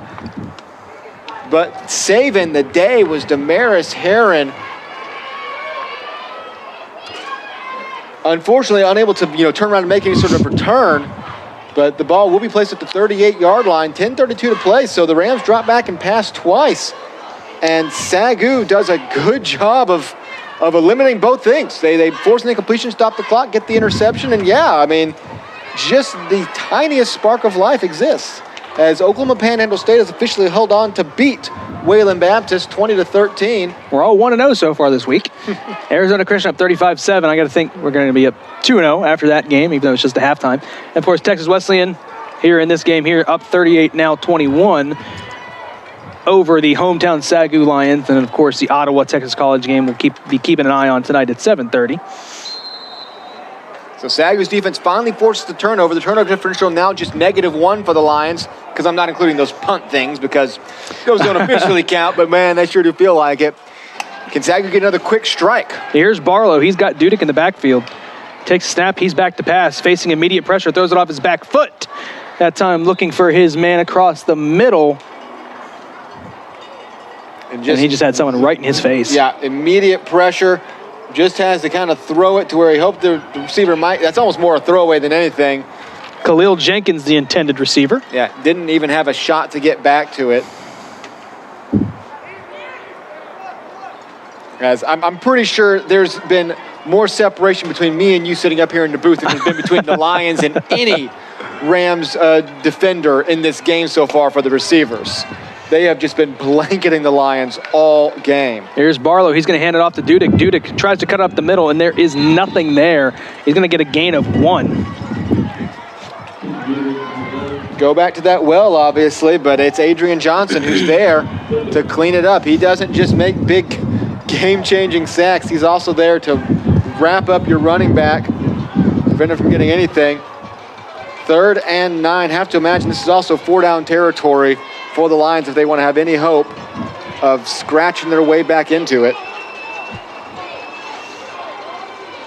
3rd and 9. Here is Barlow, double stack either side of him. He's going to hand it off to Dudek. Dudek up the middle. Does he have enough for the first down? He does. He falls forward and moves the chains. Gutsy call there on 3rd down. Catches the defense off guard quite a bit. That shows me 2 things. One, they had planned to go for it on 4th down by handing it off on 3rd down. Second, man, do you trust Keaton Dudek right now? Handing it off to this guy saying, I trust you to go get 10 yards. I think you can do it here. And in worst case scenario, you're going to get 5 or 6 and give us a 4th down situation. Dudek having another very solid game, in a game that has not been beneficial to the Lions many times. Keaton Dudek has still shown. Barlow turns around from the pistol, hands it off to Dudek. Dudek gets past that initial wave, and he gets brought down after a gain of 8. I mean, you can look at the 2-way. Also, huge credit to Keaton Dudek, but talk about the credit to the secondary of the Rams.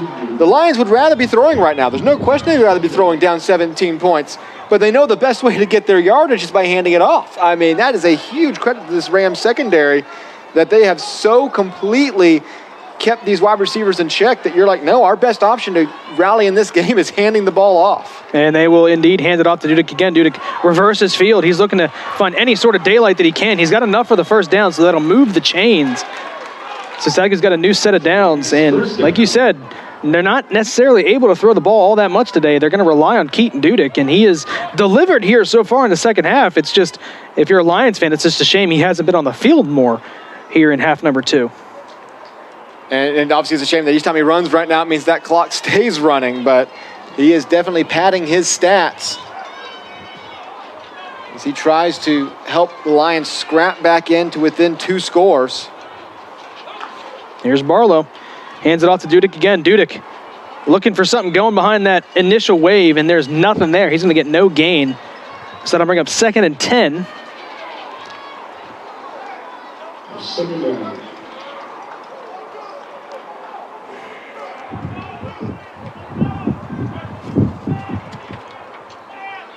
We are under 8 to play here. 7:40 left to go in the 4th quarter. That clock continues to run. SAGU not going no huddle or hurry up yet. We reached the midway point here of the 4th quarter. Barlow with 3 wide to his left. Takes a snap. He's going to hand it off he's going to fake the handoff, try to go across the middle. That one broken up, intended for Zachariah Johnson. And there's no space there between the Texas Wesleyan defensive backs and the SAGU receivers. Yeah, there has not been a moment in this game. There was one play that Barlow had an open receiver, and the pressure forced the ball out early, and it wasn't a good throw. Other than that, every single completion has had to be through a window with a guy hanging onto your hip pocket. I mean, it has just been incredible for almost a full quarters of play now. It brings up 3rd and long here for this Lions offense, and you got to think they are definitely in 4-down territory here. Back to pass is Barlow, going across the middle, has Zachariah Johnson. Johnson has it inside the 15, gets wrapped up just shy of the 10-yard line. So it'll be 1st and 10 from the 12. SAGU moving here, almost coming up on 7 minutes left to play in the 4th quarter. And exactly what you needed. A nice crossing slant pattern. Those have excelled for you all year long. It's been so tough to get those to work today, but it finally works right when you need it. A carry, that time to Dudek. Dudek gets brought down for no gain there. It's going to be 2nd and 10. So after getting gashed in the running game here in the second half, Texas Wesleyan has put a stop to that the last couple of plays. And looks like they're going to try to make Barlow force Barlow to beat them with his arm. That was one of the keys at the beginning of the game. Don't let Keaton Dudek beat you. And obviously they've held the Lions offense in check for the majority of the game. But now here late with Dudek coming alive, it will be kind of on, hey, let's see if they can complete some passes. Barlow takes it. He pitches it out to Dudek. Dudek is met by a host of Texas Wesleyan defenders, and that's a really good job of tackling in the open field. The initial contact made by Taekwondrick Connor on the outside. You see Connor coming in there to clean it up.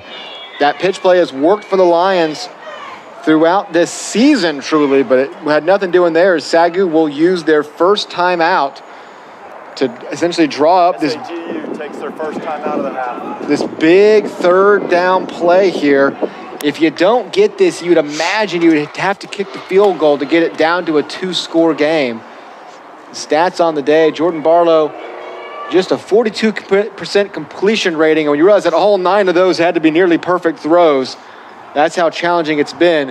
While Dudek, 24 rushes for 182 yards and 2 touchdowns. Overall, SAGU with now more total yards than the Rams. Again, we talk about that efficiency. Just 300 total yards for the Rams and 38 points. Now, 7 of those came from your defense. Yep. But even so, 300 yards and 31 points. They use every single part of the buffalo, as they used to say. There's no yards left on the bone. Every yard they needed is what they needed. There's no 58-yard drive leading to no points. They are always finishing drives off. So here it is, big 3rd and 10 at the 12-yard line. SAGU can get a first down to 2. And I think you are right. If they don't get it here, I think they do have to go and kick the quick field goal to make it a 2-score game, because a touchdown makes it a 2-score game as well. That's kind of just simple math in your favor. Here's Barley. He's going to throw it to Zachariah Johnson. Johnson goes up with one arm, brings it in. Zachariah Johnson, one-on-one coverage, takes the pass from Jordan Barlow, brings it in, and pending the extra point, we got a 10-point ball game with 5:59 left to play in the fourth quarter. Beautifully thrown ball and just amazing. He's blanket. He's really getting his arm pulled down. He could have had a case for interference had it been incomplete.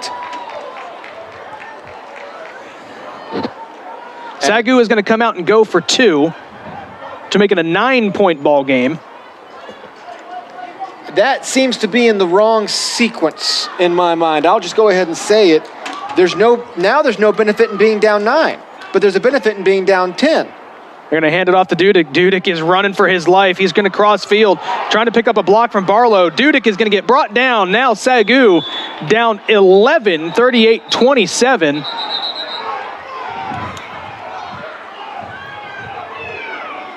As we get a little chippy there after the play.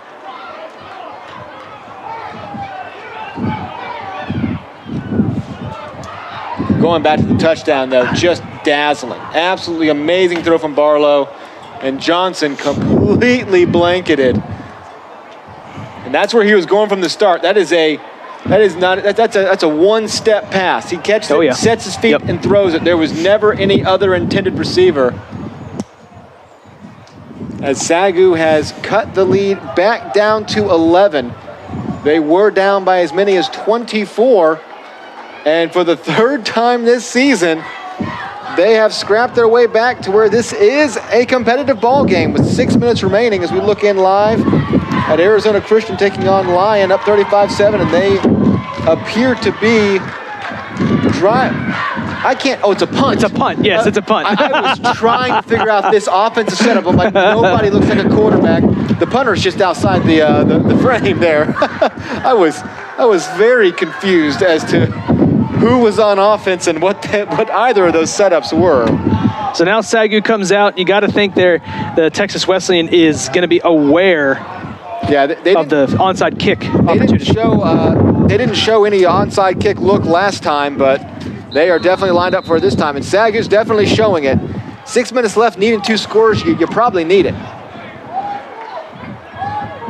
Hands team out there. It will be an onside kick, and it's going to be recovered and then ducks out of bounds. So Texas Wesleyan recovers the onside kick. Those are always exciting to watch. I'm always just so excited for onside kick situations. I just love them.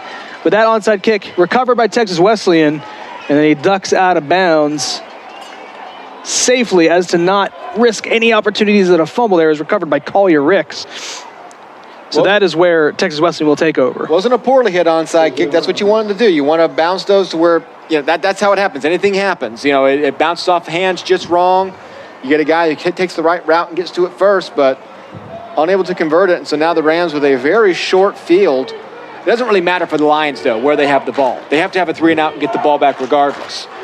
So whether or not they're at the Lions 42 or their own 30. Texas Wesleyan takes their first timeout of the half. Timeout, Texas Wesleyan. They want to discuss how they want to attack this drive here. You got to believe that they would love to take a lot of time off the clock here. SAGU has 2 timeouts, and now after the failed onside kick, the clock is their worst enemy at this point. Yeah, and it's just got to be something right here where, just handoff, handoff, handoff. And even if you're the Rams, even if you get stuffed on all 3 of them, you've probably made SAGU use the last of their timeouts, run some more clock off the scoreboard there, punt, and hopefully pin the Lions deep. But as you've seen the last few drives, it's been tough to keep the Rams from. The only thing that went south for them in this entire half was when they had to go back to the air on the last drive, through an incomplete pass and an interception. And I don't think there's any scenario where we see them go to the air on this drive. They could be facing 3rd and 27. I think they still hand off here. They're going to burn that clock and avoid any other game-changing plays like that pick. They're going to line up under center. We've seen them run almost exclusively from this formation. They've run one play-action pass that was incomplete, but here is Dale. He's going to hand it off. And then Epperson just gets tripped up there. He's going to lose a yard. And it's Damaris Heron who's going to get the shoestring tackle. He has been all over the place on defense today, had the interception on the last drive. Makes the big tackle there to throw him for a loss. Clock will remain moving as SAGU will hang on to their timeouts. They'll need them. They'll need them at some point if they're going to try to continue this rally, so no point in burning them early when you only have 2 left. We may see them use one after this play. With 2 left, you want to try to leave as much time as possible. If they wrap them up for a loss or a short gain. We'll see here. Here's 2nd and 11 here for the Rams. It's been a delay of game for around 5 seconds now. There we go. It's just waiting for the flag to come out. I saw the clock hit 0. Delay of game. The offense. 5-yard penalty. Glance back to the quarterback. Glance back to the clock. Back to the quarterback and back to the clock. And around then, the flag came out. So the Rams use literally every last second that they had available to themselves. And the clock will actually keep moving here. And we saw this a couple of years ago in the NFL playoffs, a little Belichickian Vrabel matchup here where the delay of game actually results in more time being taken off the clock. Which that rule ended up being changed in the NFL then. It did. But in college context, now the play clock gets reset at a lower number. You don't get the full play clock. But regardless, I do feel like any other penalty stops the clock. That should be the way it is. Otherwise, you can almost just run the clock out. They're going to hand it off to Epperson. Epperson gets brought down for no gain. We may see, let's take a look at the SAGU sideline. I don't see any movement asking for a timeout. So it'll be 3rd and long here, 3rd and 16. Yeah, they'll hang on to, again, with 4.5 left, I mean, and you're still down 2 scores. That's the key, is that even if you get the ball back, you're either going to have to get an onside kick recovery or make another defensive stand. So you can't complete the rally on this drive alone. Might as well hang on to those since it's very possible, very likely you'll need them again. 3rd and 16, 7 on the play clock here for I had said even if it's 3rd and 17, they'd run. So we'll see if I'm right. We'll take a look at it here. Literally 3rd and 16. And they are going to step back to pass. Looking across the middle, it's completed. And then brought down, the referee gets tackled alongside the receiver. They're going to be well short of the first down marker. So that'll bring up 4th down. And now it's starting to get really chippy here now. And if you're the Lions, you're the only one who can be hurt by this penalty. So don't get in there. If the Rams could pick up 30 penalties, it doesn't matter. You're the only one who can give up first down by if you get a penalty. So just back away. SAGU takes their 2nd time out of the half. It's hard to tell who the ref was helping more there, the Lions or the Rams. He kind of slowed the momentum of the receiver, but then kept the Lions from really wrapping their way around. For the Rams, though, I'll tell you what that play just did. It put you in 4-down territory. You picked up enough yards that now you can go for it on 4th down. Otherwise, you were punting. Now you can essentially convert a game-icing, what's going to be around a 4th and 4, 4th and 5, I believe. Very, very convertible. And there's still the offense still appears to be out there on the field. Well, they do the big huddle, does Texas Wesleyan. They have a lot of players standing in the 3:36. They add 5 seconds back onto the game clock here for SAGU as they took the timeout earlier than the officials saw it. But Texas Wesleyan does the thing where they put a lot of people in the huddle during a timeout, so SAGU doesn't know what they're going to do in this situation. And I'm not sure. I can't see the punter out that huddle. The punter is on the sidelines, actually. So it looks like the offense is coming right back out. Getting that yardage while you didn't get the first down, it gave you this opportunity now. A first down ends the game. It's all over. And even if you don't convert it, SAGU, it's not like they have amazing field position. It'll still be on their end of the field. So it ended up being a big third down play, and it's now created a whole new possibility for the Rams. 4th and 5. Do not jump off sides here if you're SAGU. Watch out for the hard count.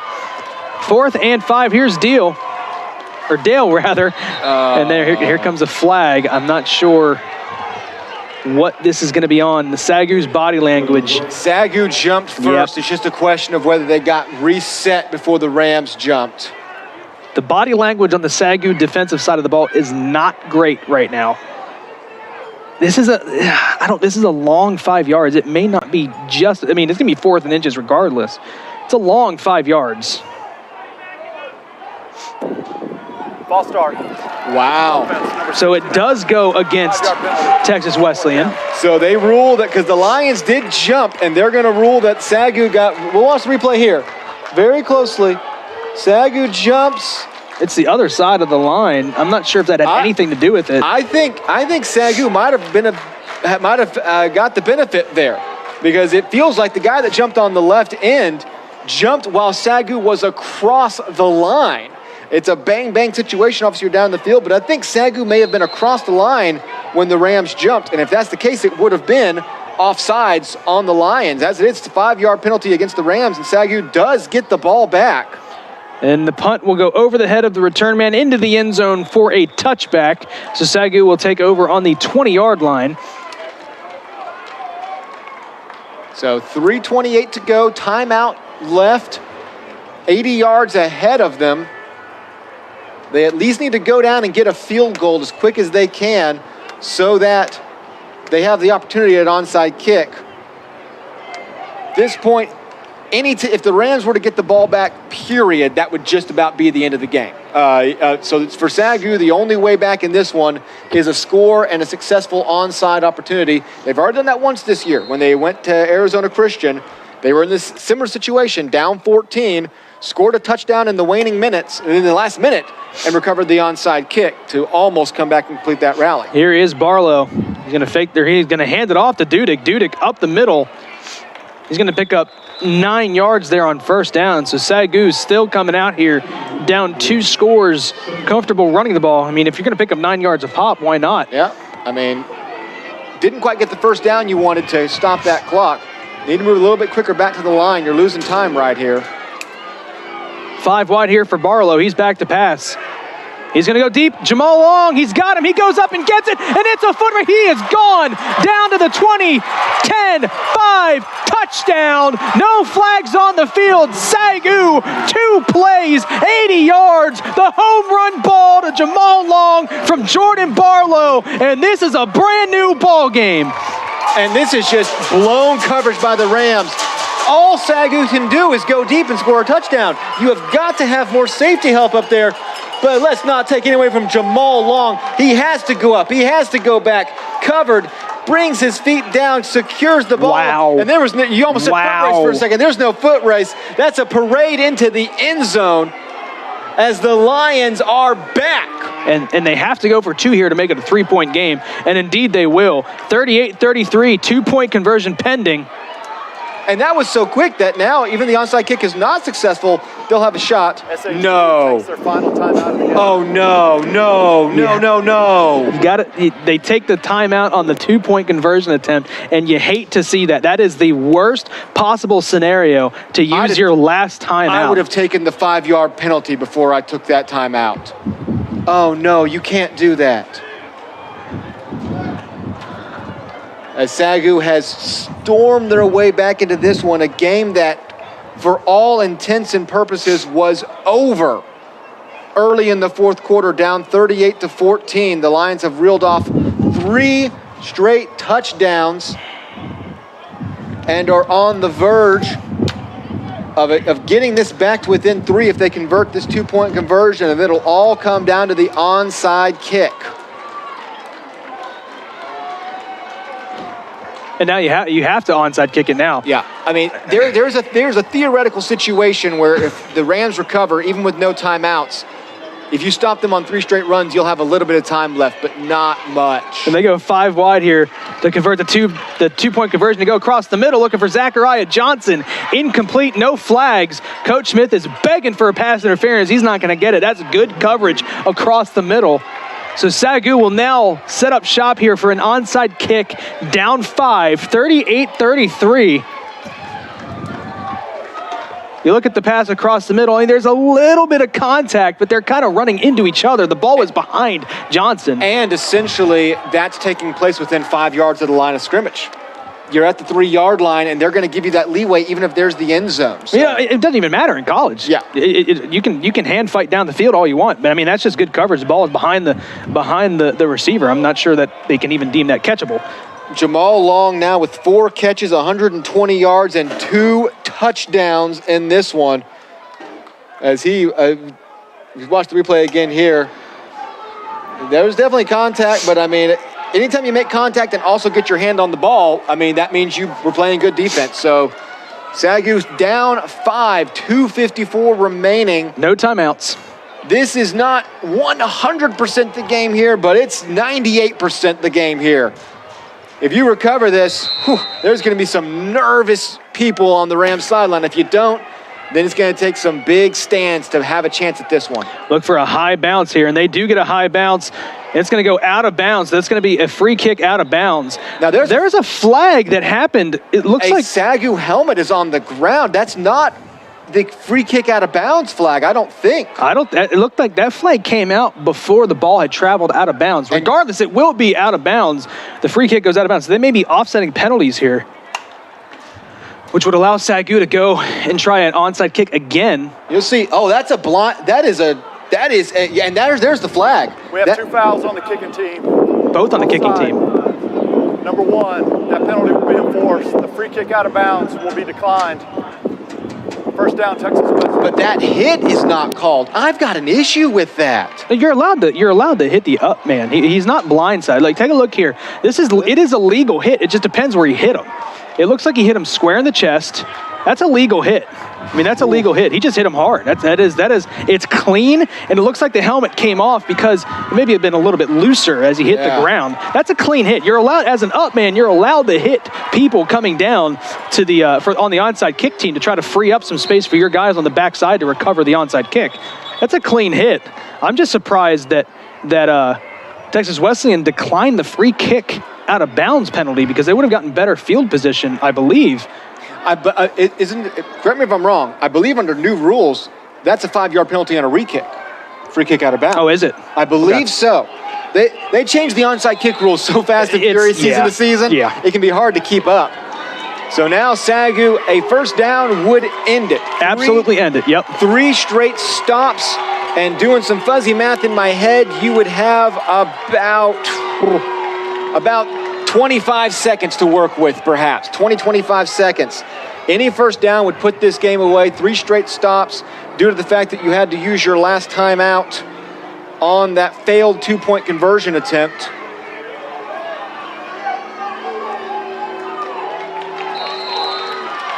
So here's a SAGU defense. The fans coming to life here, trying to will this defense to a couple of stops here. They will hand it off to Ty Williams. He's going to the outside. He's got the edge, cuts it back inside, stays in bounds, and that's a huge carry there on first down. It's going to make it 2nd and 2. That's very smart from Williams, heading to that corner. If he keeps running to the outside, maybe he gets the first down, but he runs the risk of being knocked out of bounds. Cut back inside, pick up your 8. Now you're just 2 yards away from hanging on. They're going to mark him 2nd and 3, a yard back. Make it 2nd and a long 2. It's in between 2.5, 3 yards. So they're going to call it 2nd and a long 2. But here comes this Rams offense looking to pick up this first down and ice this game here against SAGU, in which SAGU made a very valiant comeback here late in this one. They're going to hand it off to Williams. Williams cutting up the middle, and he's got enough for the first down, and that should do it. Texas Wesleyan should be able to milk the clock all the way down to 0 from here as we are under 2 minutes left to play, right at 2 minutes left to play as they set the chains. And that should do it. Yep, that will do it after the Lions defense was able to hold strong on 2 drives they had to have. The margin of error was just too thin at the end. You couldn't allow anything, and the Rams with 2 handoffs straight up the middle to Ty Williams and Epperson are going to finish this one off. And I think I almost had an inadvertent kind of look ahead when I said 3 scores you can do, 4 you can't. Sure enough, the Lions are able to reel off 19 points in the closing minutes of the game to make it a 5-point game. Obviously, you would have kicked all extra points if it had been different circumstances. 4 scores is going to have been just a little bit too much. For the 3rd time this year, SAGU is going to find themselves in an incredibly deep second-half hole and somehow scratch and claw their way back to the verge of something special and fall just short. We had the feeling that this one would be a shootout today, and indeed it did deliver. 38-33 is going to be the final score. Texas Wesleyan will walk out of Waxahachie. And SAGU has used a 4th timeout they don't have. They do not have a timeout to use.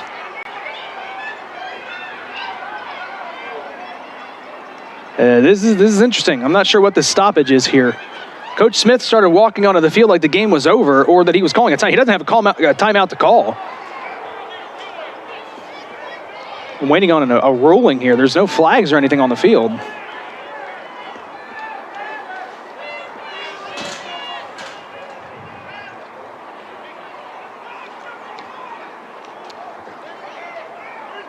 Yeah, still.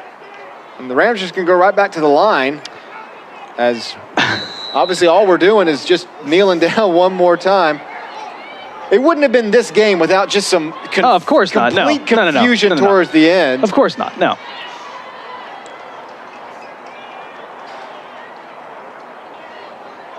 And under 30 seconds left to play. They will snap the ball and take the final knee. And I was of course, I was worried. Yep. I almost said it. I saw everybody lined up in the middle there. Yep. That was not victory formation, and that was not defeat formation on either side. Those were 2 teams who wanted one last lick at each other. And the Lions dive in. The Rams throw them back. Throwing some late hits there. After the play, unsportsmanlike conduct, number 50 of the defense.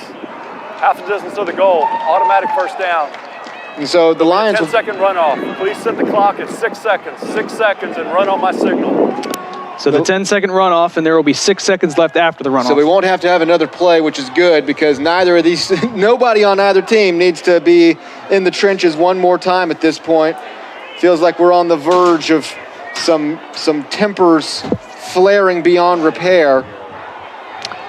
So Texas Wesleyan will walk out of Waxahachie and take the short bus ride right back up 287 to Fort Worth with a big victory here in conference against their down south rivals, the SAGU Lions, as time has officially run out and the teams will meet at midfield. And let's hope tempers have cooled off a little bit as the teams meet at midfield. I see a coach lined up right over the Lions talking to each guy as they go by, saying, slap a hand and get off the field.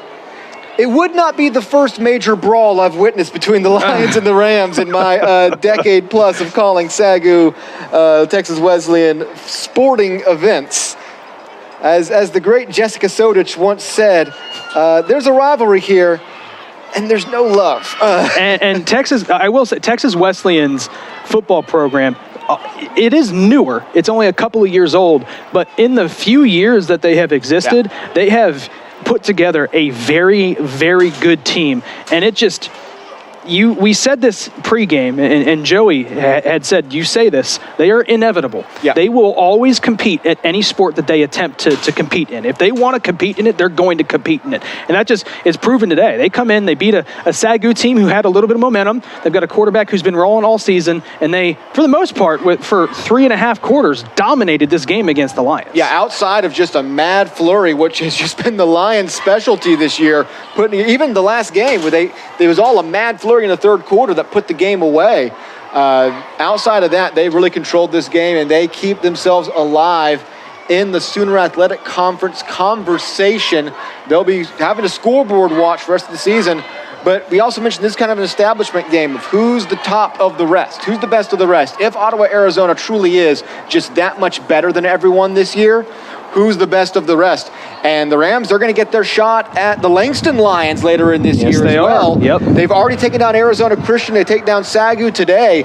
So they can have a very compelling case for being the best of the rest, even if they're not able to catch up all the way with the Spirit. Absolutely. Let's take a look at the rest of Texas Wesleyan's schedule here. You see the win against SAGU today, Langston next week, and then Louisiana College, Texas College, UCA, and Lions. So Texas Wesleyan has a pretty, I don't want to say easy rest of the year. They get over Langston. They're looking at maybe running the table. They're not out of this thing yet. If Ottawa takes a loss to end the season, this could get very interesting. Even if they're able to pop off, get to 9-1, and your only loss is to potentially top 10 ranked Ottawa, you're out there screaming, put us in the top 16 and we'll shot the playoffs. Absolutely. We know it's tough for anybody in the Sooner to get that extra little bump they need, but they'll be pushing for it.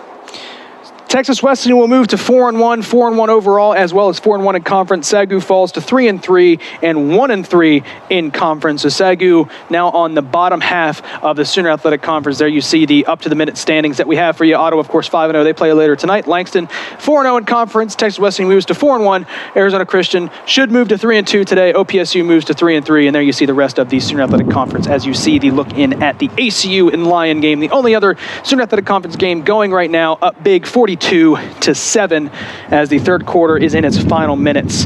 Looking at the upcoming broadcasts for the SAGU Sports Network, we've got a bunch of volleyball headed your way, including this Friday, 6 o'clock.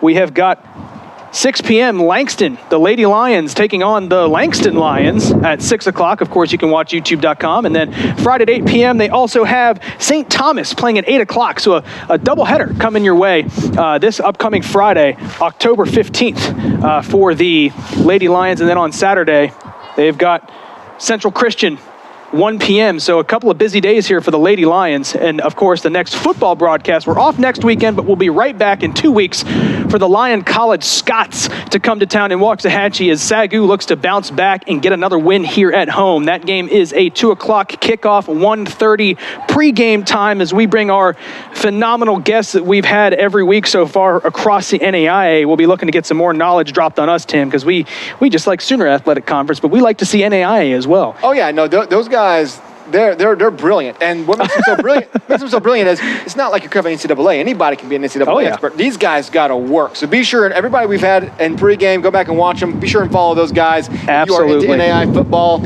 and keep growing the movement, essentially. Absolutely. You can watch today's game along with hundreds of others on demand anytime on the SAGU Sports Network YouTube channel. Be sure to like this video and hit the subscribe button. For more game notes, news, highlights, and more, follow the SAGU Sports Network on Twitter and Facebook. Again, final score today, the SAGU Lions 33, Texas Wesleyan 38 with the win.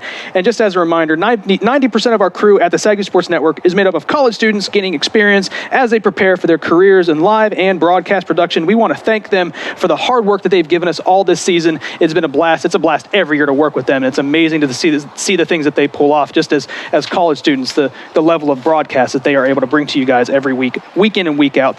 I'm Adam Ferguson, joined with Tim Roberts, and on behalf of our sideline reporter, Jazz Williams, and our entire crew headed up by producer James Lex and director John Cookman. So long from Waxahachie, Texas, and thank you for watching the SAGU Sports Network.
Yeah.